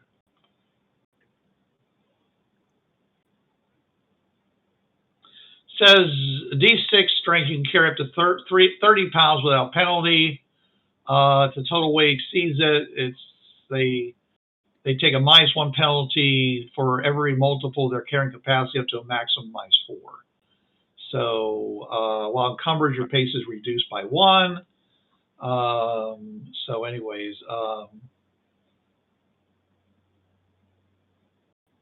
incapacitated allies. GM typically requires the athletics roll as an action. If successful, the character can move at their modified pace. Brawny Edge is rescued for increases their. If you have the Brawny Edge, it increases your limit. Okay, so as with the toughness, so that would be instead of what's your strength? What's your die? D8. Okay, so it'd be 40 times. So this would be 40 times 8, which would be 320. So yes, you should be able to carry this guy. Okay. All right. So yeah, you didn't mention you were brawny. Aye, brawny. So at least one person is going to think about you carting the steer, a calf, over your shoulder or something like that, out there on the ranch that you're from. Yep. A couple people might be swooning at this moment, this display of masculine strength. unless one of you girls wants to jump in there and also do the same thing. So. Swoon? No. The ones who would swoon, I'm gonna bet it's the lizards. So I pick up the lizard dude, throw him over my shoulder, and get him the hell, and we start moving away from the truck. Yeah. No, you're leaving the truck. You have to leave the truck. It's still stuck. Head down. We're moving away from the truck. All right, running, basically backing up over the trail you just did now, because you don't. When we asked them before about if we could repel them, they said something like concussion would attract them, right? So if we concussion would probably attract them, yes. So you could attract them away from the vehicle, right? Theoretically, if you had some means of giving them something more interesting to go after. The biggest problem they had was that they said these things would be able to smell the blood, and therefore they would be attracted to where the vehicle is.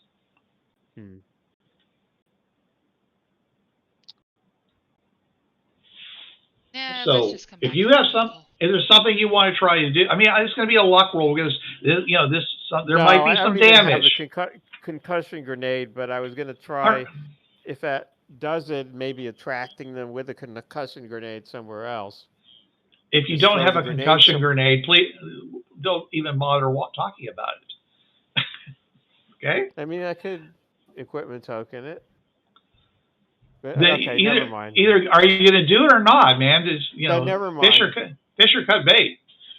Okay. So you're running away with the one guy and leaving the two guys that are in the vehicle, in the vehicle, buttoned up, and hoping that these guys will leave them alone. There's actually three guys because the one unconscious or heavily wounded and unconscious. Yeah, the third guy's inside. Right. Okay. Everybody else is just like I say, they're running away because these things are coming. And apparently these raiders took advantage of the fact that this was here, thinking they're going to go to the left or the right rather than try to go over it, and we'll just set up a little sting operation here, not successfully handling the situation where they got hit with all this. Well, it seems like it was all right. Overwhelming. It would have been a lot. They should. Under normal circumstances, they would have done much better, except for the fact is you guys had a whole lot of ranged weapons. They had weapons that they could hurl and do extra damage with, and then close and do extra damage with. But they weren't that far away. So you guys had the ability to just basically just put big holes in them without really doing much of anything, not even moving really, except to get around the vehicle a couple of times. So, but losing half their guys to the technique of backing up and firing was important. So, and the thing is that what you may learn later on about how often that thing can fire. So, anyways, so you actually get to watch this. It's pretty. They basically you see them race over, and all you really see is this big tuft of dust coming up, and they basically race around. I mean, they're literally going around, and until one of them actually hits one of these things, at which point it stops, and then all of a sudden there's this huge bloodbath of blood flies up into the air, and and then more of them get attracted, and like I said, you basically get to see these bodies being turned into mincemeat. So land sharks. And yeah, they you occasionally can see that these things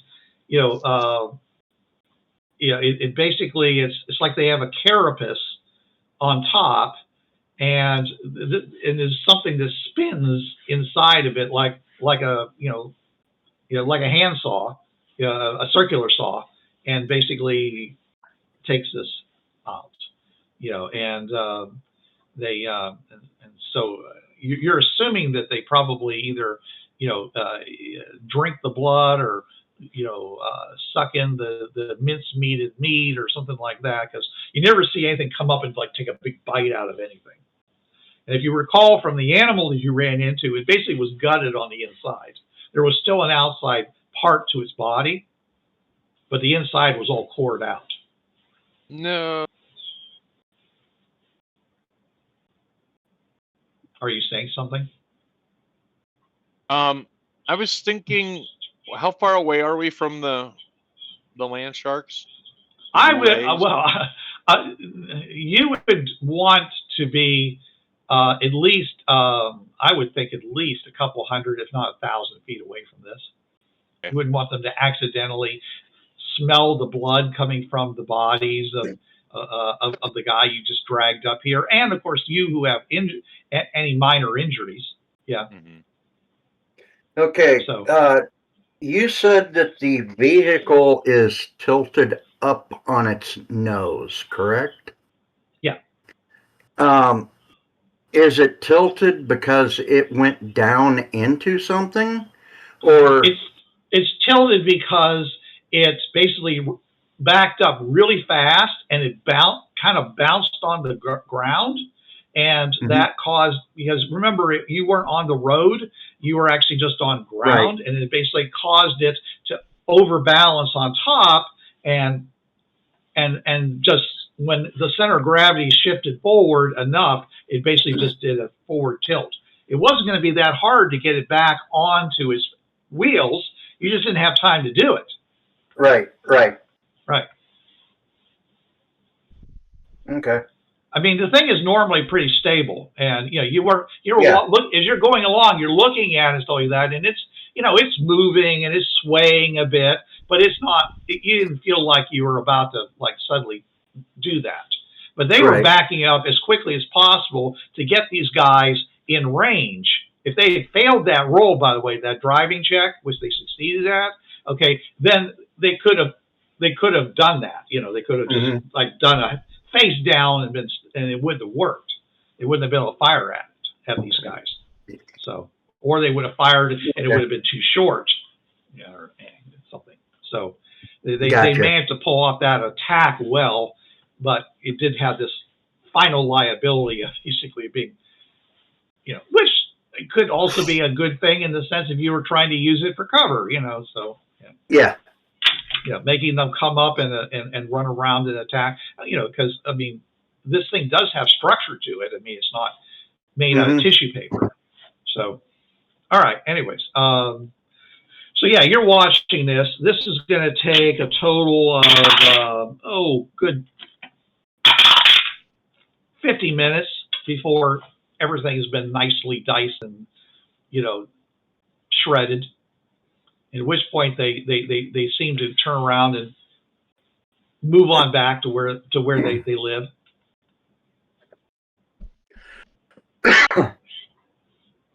Okay, so let me, Kaitlin, go ahead and roll me a luck check. 3. Okay, that means that the that the solar panel did take some damage. They clipped it at least a couple of times, doing what they were doing, going basically like looking for the blood. They didn't find the body, but they found the blood, and and this thing is down, so they're hitting it. So yeah, so there was some damage. Okay, so all right. Anyways, so afterwards they go on down. They pull it back up onto its wheels. Also, it looks like they were circling the wagon, so to speak, because there was still like I said, the smell of blood. They probably wouldn't able to smell the guy inside the cabin at all. But yeah, there's definitely been some damage done to the things. There's some panels that have been torn up and ripped and stuff. And so he basically goes and says, "All right, guys, can you repair this? What's the deal? Any of you guys got a good repair check? You might want to try to get in on this." I'll help. Okay. Well, I got a D6. Okay. Well, you remember there's this thing called assist. You're allowed to do it in this game. Okay, you can I'll help assist. these guys. I mean, you're looking at it. It's pretty clear that this is if they can show you the things that need to be repaired, and you should be competent enough to repair them. It's kind of breadboarded. I mean, they're not. It looks like they were probably originally soldered, but right now they can't do that. So they're they have to heat their pots up. My And stuff assist like that. is a 7. All right, so that's going to be that's going to be a +1. Okay, Jason, are you going to assist? Yes. All right. Mine's a 23. A what? 23. A 23. Okay. The All D6 right. exploded So 3 times, and I got a 5. So. But that's the assist, though, right? Or yeah, it's the assist. It's based on the guy's original roll, which was a 2, by the way. So without the assist, he would not have been successful in repairing this. So.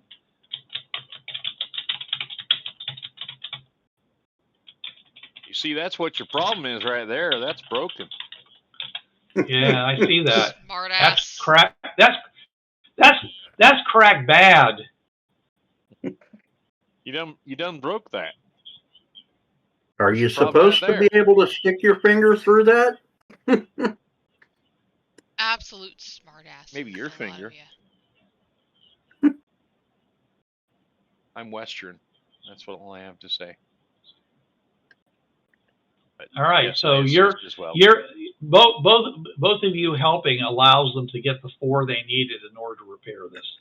So it's like, okay, it's definitely taken some damage, and it's not as pretty as it used to be. They've got stuff wrapped around it to try, pieces of bone and such. Duct tape. And do you have duct tape with you? Yep. Oh, well, they'll be very happy. They don't have duct. They don't have duct tape. Okay, they use more physical things. Okay, they can like they got paint on epoxies and things like that. So yeah, so you can help them quite a bit with some of your outlandish alien gear. All right, Duct so tape, electrical tape. Yeah, Duct tape, see? electrical tape, baling wire. Shouldn't Well, this yeah, prove because to- mostly what they were doing was the equivalent of breadboarding. Okay, so Spit and bubble gum. I ain't got no gum. Shouldn't this all prove right. to them Well, that we're not you from here? Yeah, breath You mint, have- so. you have definitely gained some positive reactions from these guys, and of course from Proctor Kremlin for your assistance of getting the vehicle working correctly again, the recharging part of it at least. All right, and so basically they put this thing in gear, and they drive down and around the end of it and back to the road and continue to heading south, at least for another hour, watching and seeing whether or not your repairs hold, which they do, And so he starts relaxing a little bit, and he says, well, he says, it's not surprising we got attacked by raiders this close to town, after all, opportunity and all. But the further we get away from town, the less likely we're going to run into raiders. Mostly we run into them in the route between the town and the mines. That's where they normally operate. So apparently they also have a group down here, which I think we've done a good job of reducing the raider threat here for but he says, as night has fallen, he says, now it's time to get some answers from this guy. And at which point he's like looking at you guys, he says, you guys, have earned the right to make the first slice. Which one of you wants to loosen this guy's tongue? That's not my speed. He looks at you and says, you do realize they were going to kill you and eat you, right? Yeah, I'm not going to lower myself to their level. What, to slicing? How about you? How about you, Shorty? How to question them? How about you? He says to Valentina. He says, how about you, Shorty? You have to getting back for that spear you got in the tummy. Words. I know what I want to say. It's just words are not working. Unless someone else in my group wants to volunteer, I will happily do it. Okay, this is a violation, by the way, of the code of ethics of IDET. Torturing people is considered bad. But I'm not saying you can't do it. I'm telling you that you know that your instructors would be. Actually, I'm sitting in a corner because it's very unlikely I've ever killed a human being before. He's not suggesting that this guy be killed, though. No, ultimately, probably. No, not because of this. Because I killed one in the combat. Oh, little PTSD going on over there, Mark. Okay. Anybody else? He looks around. Anybody else want to get their hands bloody? I'm just rolling a cigarette, so. All right. I've gotten my hands bloody before, so. Come on. He says.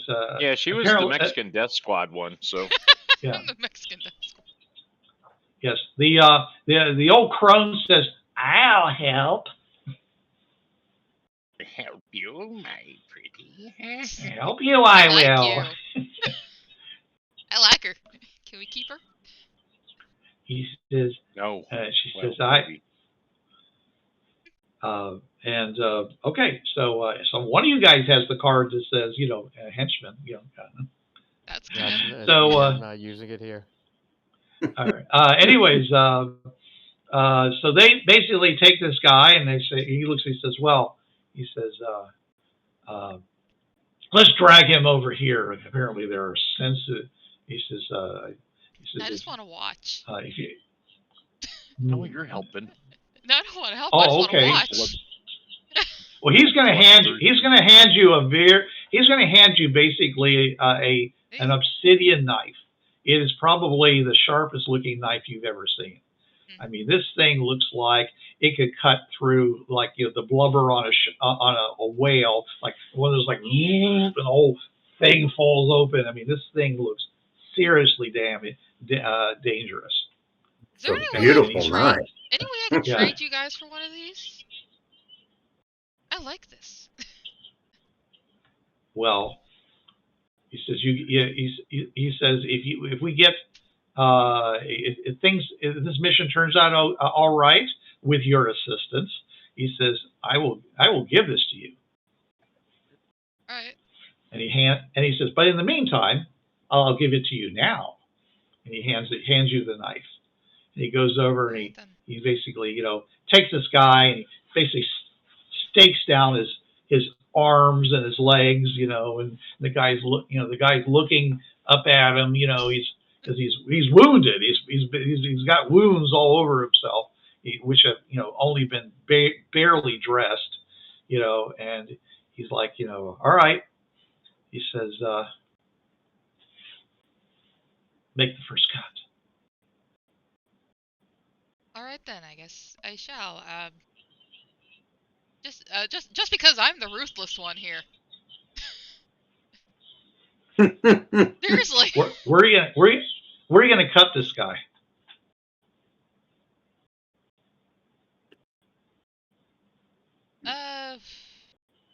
Off his Johnson. No. Threaten to cut off his Johnson. That would be a bit of a that'd be a bit of a fishing expedition, but okay. I'm not going there. Mostly because I know it hurts like hell. I'm gonna go along the arm here. Because to me it hurts like hell. Okay, so you're gonna basically just cut along the length of the arm. Yep, from shoulder to from shoulder to the elbow joint. All right, go ahead. Roll me some damage. I said, don't do that. We're not allowed to do that. We're not supposed to do that. Are you gonna tell? You gonna tell him here? Proctor says, shut up. You had your chance. What's the die for that? This knife would be a well, I mean, you can not apply your strength. You can just do, he's out of his armor, so it's just his native toughness. He's a pretty tough guy, but normally it's your strength plus, in this case, a D6 plus 2 for exceptional sharpness. Since this thing looks like it's just gonna cut through butter, I'm not gonna apply my strength for this. Okay, so it's just going to be a D6 plus 2.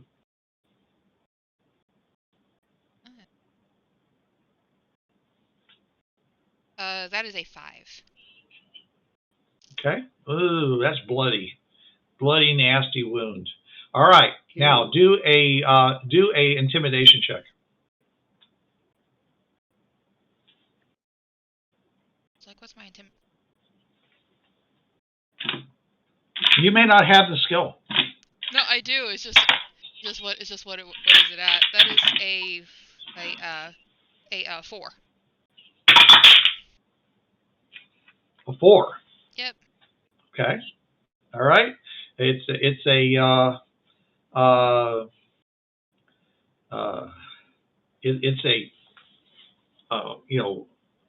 an opposed check. Yeah. He has no bennies left. He rolls a 2. Lovely. He breaks like a a dandelion. He's like, oh, okay, I'll tell you, let me. You've done enough to me. It's only been one. All right. No, it means he's already been shot, a couple times. Yeah. He's been. It basically went through. He has bullets in his body. I know. They just wrap leather around him to keep him from bleeding out from the wounds. Okay, so he's got at least 3 bullets in his body right now. And other wounds, because his armor is only 2 points. The rest of it was all him. He's just this tough guy. But you broke him, Valentina.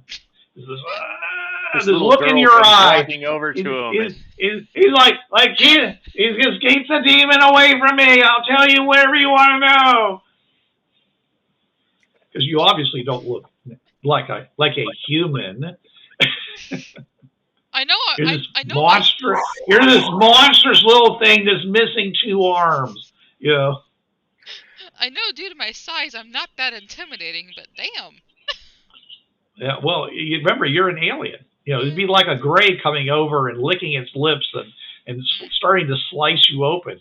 You're like, I'm pretty freaked out by this. Okay. Anyways, so he basically tells them, where their main body of guys are, where their clan is. their raider clan is. He says, he tells them where it is. And he, yeah, and he says, all right. He says, I told you what you wanted to know. Now finish it, but not her, not that thing. That thing, you do it. Looks over and Proctor Chroma says, I wouldn't dirty my blade with this, with a cannibal, with a cannibal's blood.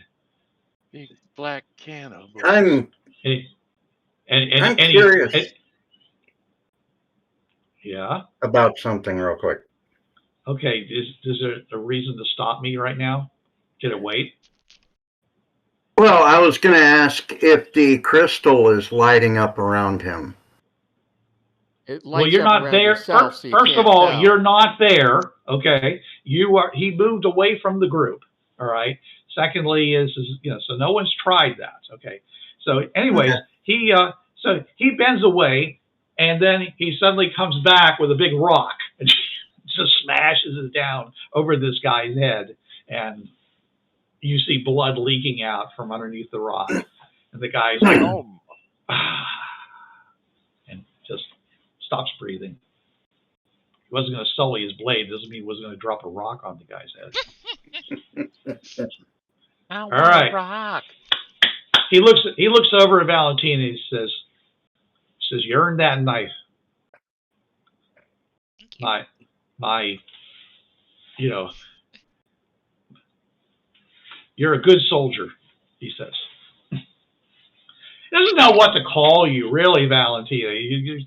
You're an alien, Well, he says you're a good soldier, and you can tell that high Don't they actually have words for humans, though? Like, since they have humans as like a lower class? Oh, yeah, they do. Yeah, but... so they're not aliens, think we are slaves. Something. Yeah, but he doesn't know... He doesn't assume you're slaves. Yeah, because the way you comport yourselves. And besides which, calling her a human would be an insult. Remember, they were the overseers, the gods. They were the gods that were brought low and have been treated like dirt ever since. Okay, so they don't have a term for. He admires her. So he doesn't have a term for good for an honorable alien, a non-fallen god. Okay, there's no term for a non-fallen human god. It's never occurred up till now. All right, but anyways, so he goes and looks at her. He says, well, if you want to take any trophies, go right ahead. But I'm done with this. And he turns around and he says, ma'am, my knife back, please. Yes, you may. He says, make sure when this is all over, you get that from me because you've earned it. And he turns around, he walks back to camp, and he says, all right, that's done. We can all sleep easily tonight. Their main encampment is quite some distance away from here. We should not be running into them on our trek south. However, on our trek north, we may have to watch out for them in case there's any groups that are trying to seek vengeance for the death of their people. So if you've got better weapons on the other side of that portal, you might want to bring them. Now they're back at the truck, actually. Yeah. Shame then. Yeah. We can just fold up the wings and just race through as quickly as we can. We can go fast. We can go faster than we can. It was just while they're exposed like that, we're a little bit less nimble as we would have been, as you noticed, I'm sure. Yes. All right. Anyways, they bring the guy out, by the way, from inside, and they give him a nice, comfortable place to lay down on and stuff. So they've set up their watches, and they proceed to, you basically stand there underneath that strange, starry-filled skies, with the rivers of light and the aurora borealis is everywhere, and you just say, "Wow, This has been a long day. Longer than yesterday because you just killed a bunch of people. Mm-hmm. So, anyways, I don't know if any of you want to pray to your gods or whatever. I'll sing. You just sing? Oh, okay. Can I put Yeah. earbuds? Can I put earplugs in first? There's actually lots of earbugs on this world. I'm sure they'd be glad to nest. Give them the opportunity. I started saying earbuds, then somehow translated to earbuds. I know what you said. You're saying that I have to look at this dog in the shark outfit. So nobody has placed enough messages over here on the side to make that scroll out of sight. So you don't make fun of my singing. I'll kill you. Well, if Kit's anything like Jason. What? I have a great singing voice. I just tend not to use it very often. All right. Oh. All right. You find that these people, because they actually are big. They're big into singing songs and stuff like that. So they have a lot of songs and things like that. Okay, I got a whole D4 in performance. So. Yeah. And they also, oh great. Okay, they also have most of them would be considered to be untrained, but they're enthusiastic. They also, by the way, have a lot of X-rated army, military songs that they're willing to share. If any, gonna sing some sea shanties. some land sea shanties. Yeah. Okay. Yeah. Considering you're all basically now brothers in arms, fellow combatants, they're loosening up quite a bit around you. You actually see something that passes for a smile on the face of Proctor Crenoline. So he's just kind of sitting there by himself, taking swigs of water and just getting comfortable, with his weapons near. They're all still buttoned up in. I mean, they're all still buttoned up in their armor, of course, but they don't. They're and they're also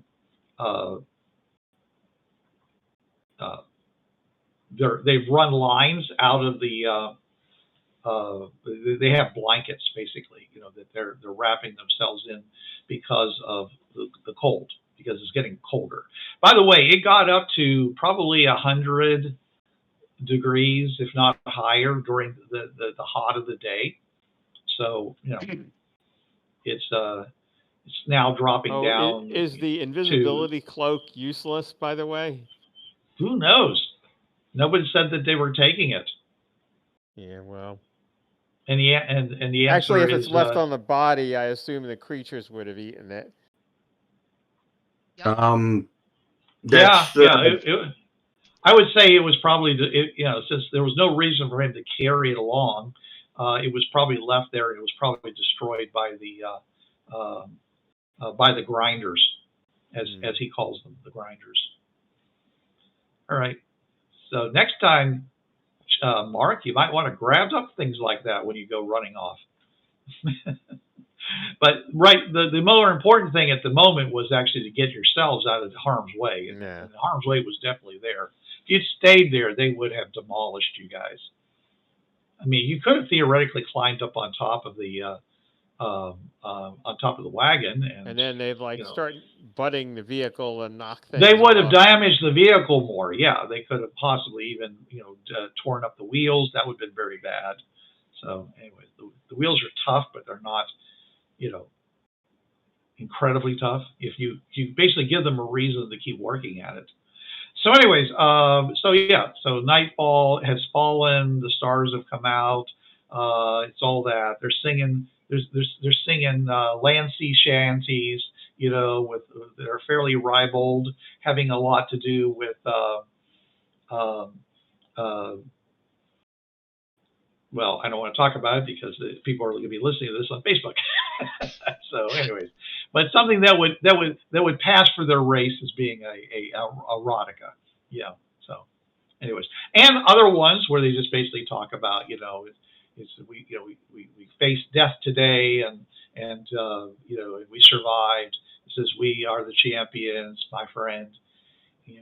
We'll go on fighting to the end. Yes. They have a version of that. Anyways, they have something like that. Yeah, I mean, it's probably to a different tune, but the simplistic words are,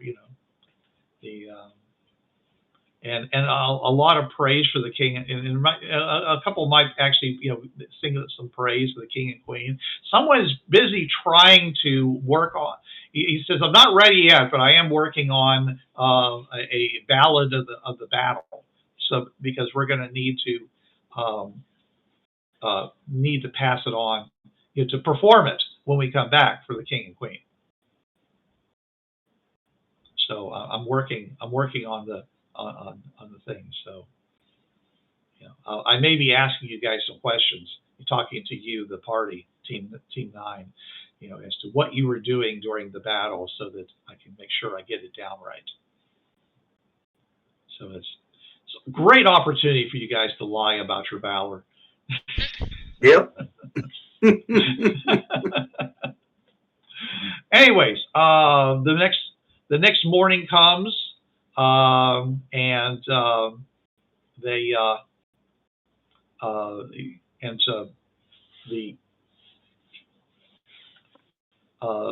wake up, and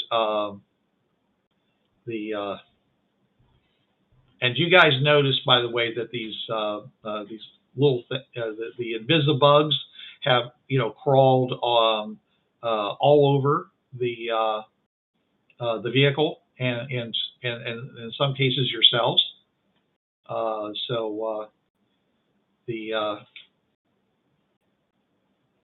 You notice that they kind of do this brushing motion on themselves, which when they do that, if they're like, the bugs are there, they'll just they'll jump off.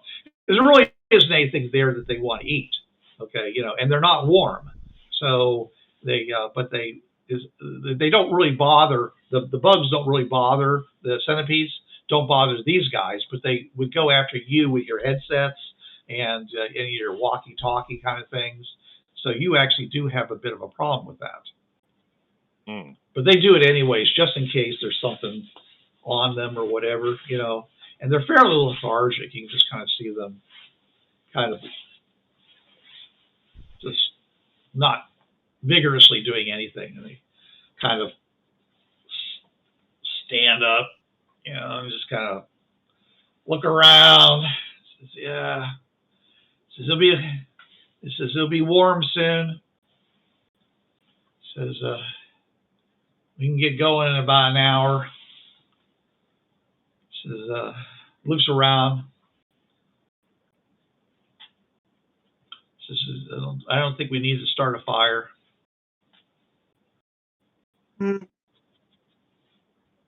Someone goes and do fires scare animals away, or do they attract them? I mean, they should scare them, but I don't know about animals here. Are you asking that question? Yeah, I'll ask it. I mean, I won't say the last sentence about animals here, but. All right. Well, one of the guys says, "Well, I'll just rephrase it. Do fires scare the animals here, or they attract them?" They're more likely to attract them than to scare them, because there isn't really any fire here. I mean, you look around you, there's nothing to burn. Okay. Okay.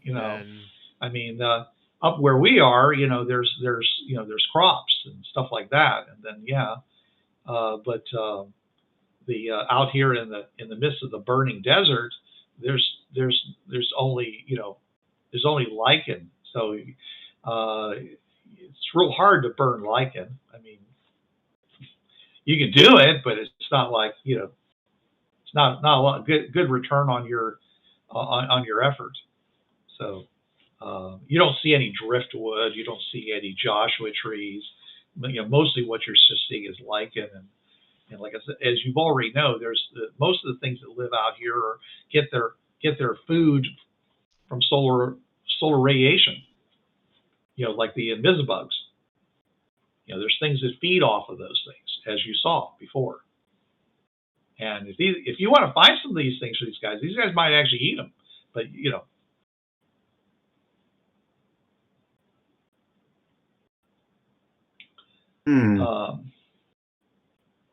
Are you going to get any of these things off of you? By the way, they're attached to you. Yeah, brush them off. Yeah, as many as we can get off. Oh, one of these guys goes and says, "Hey, give those to me." Is there some? I'll give it to him. Okay, he just, he'll take one from you and one from another one of you. Okay, are they useful as spare parts? Because they got. Well, supposedly, but they're more fun. They're more fun this way. And he goes and he takes his boot and he puts it down on the thing's head. It just rips its head off and rips the other one's heads off. And he goes over and says, "Hey, check this out." And he jams them together, and there's this big spark, and it's just like this is like someone's like set off a sparkler right next to you. Yeah. He says, "Yeah, they're little power cell inside their bodies. They're still good, so you can just short circuit them, and they just do a big thing like that. If we were trying to set things on, if we were trying to get a fire going, this would be an easy way of doing it. But you've never seen it before. It's kind of cool. It's even more impressive at night. But again, as you said, that could attract things. So we don't mess around." But you got to find them. So usually we have to go places where you can find them. The easy way of finding them is with a rake.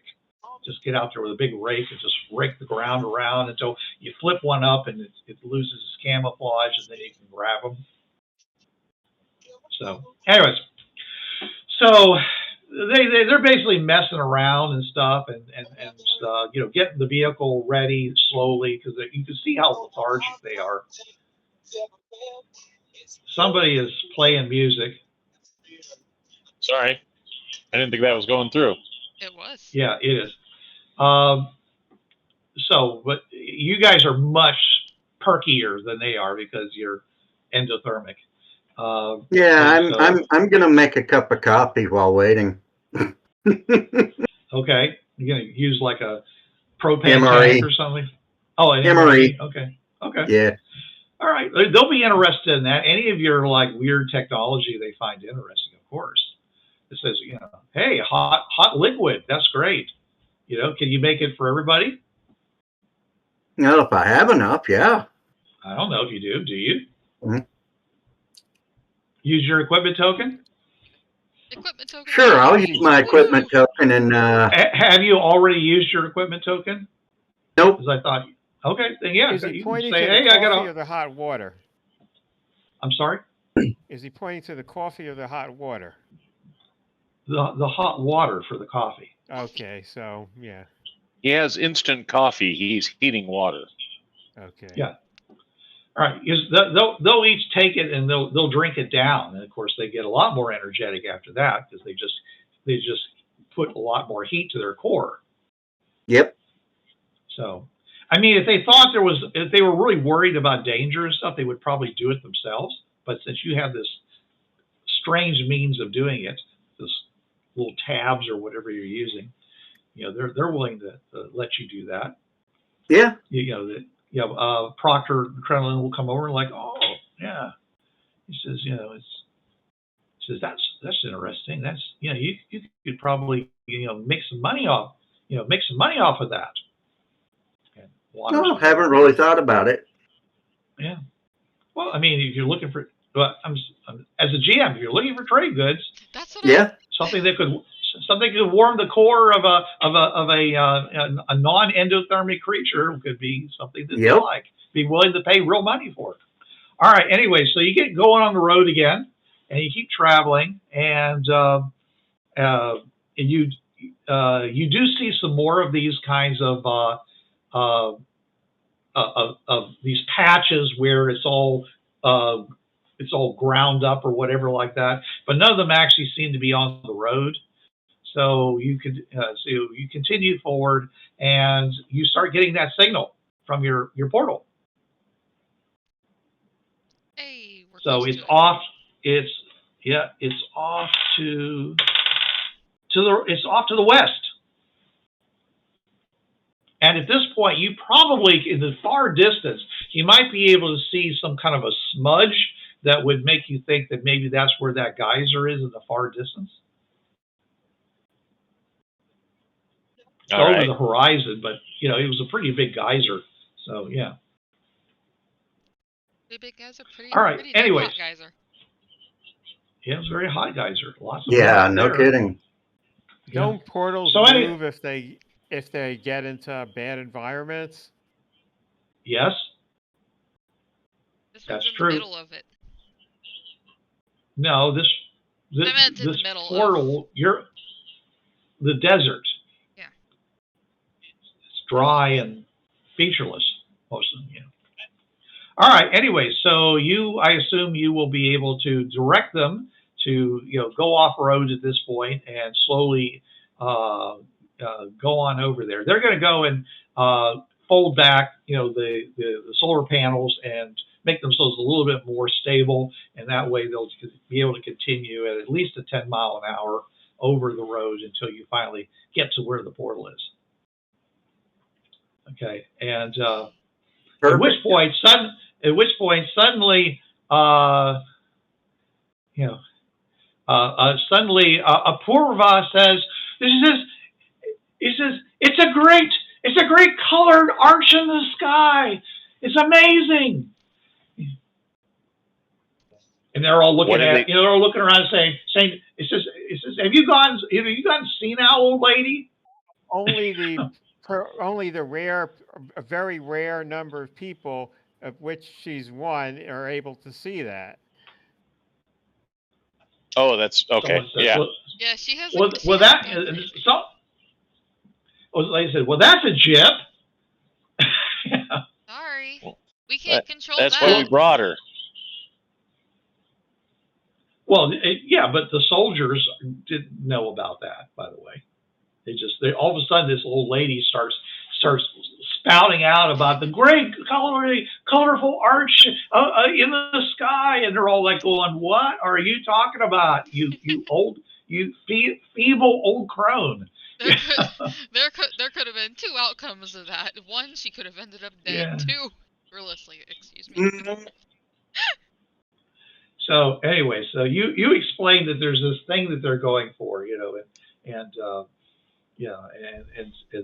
Proctor says, I hadn't really briefed the men because, well, there was some question as to whether or not we were actually going to find this thing. So I'm glad to hear that we have some confirmation of that. So let's go over and you can show your bona fides. Yeah. And so with that, we're going to stop the session and you guys can go and show off the portal to everybody next time. And next time on Dragon Ball Z, this is what we're doing. So think about what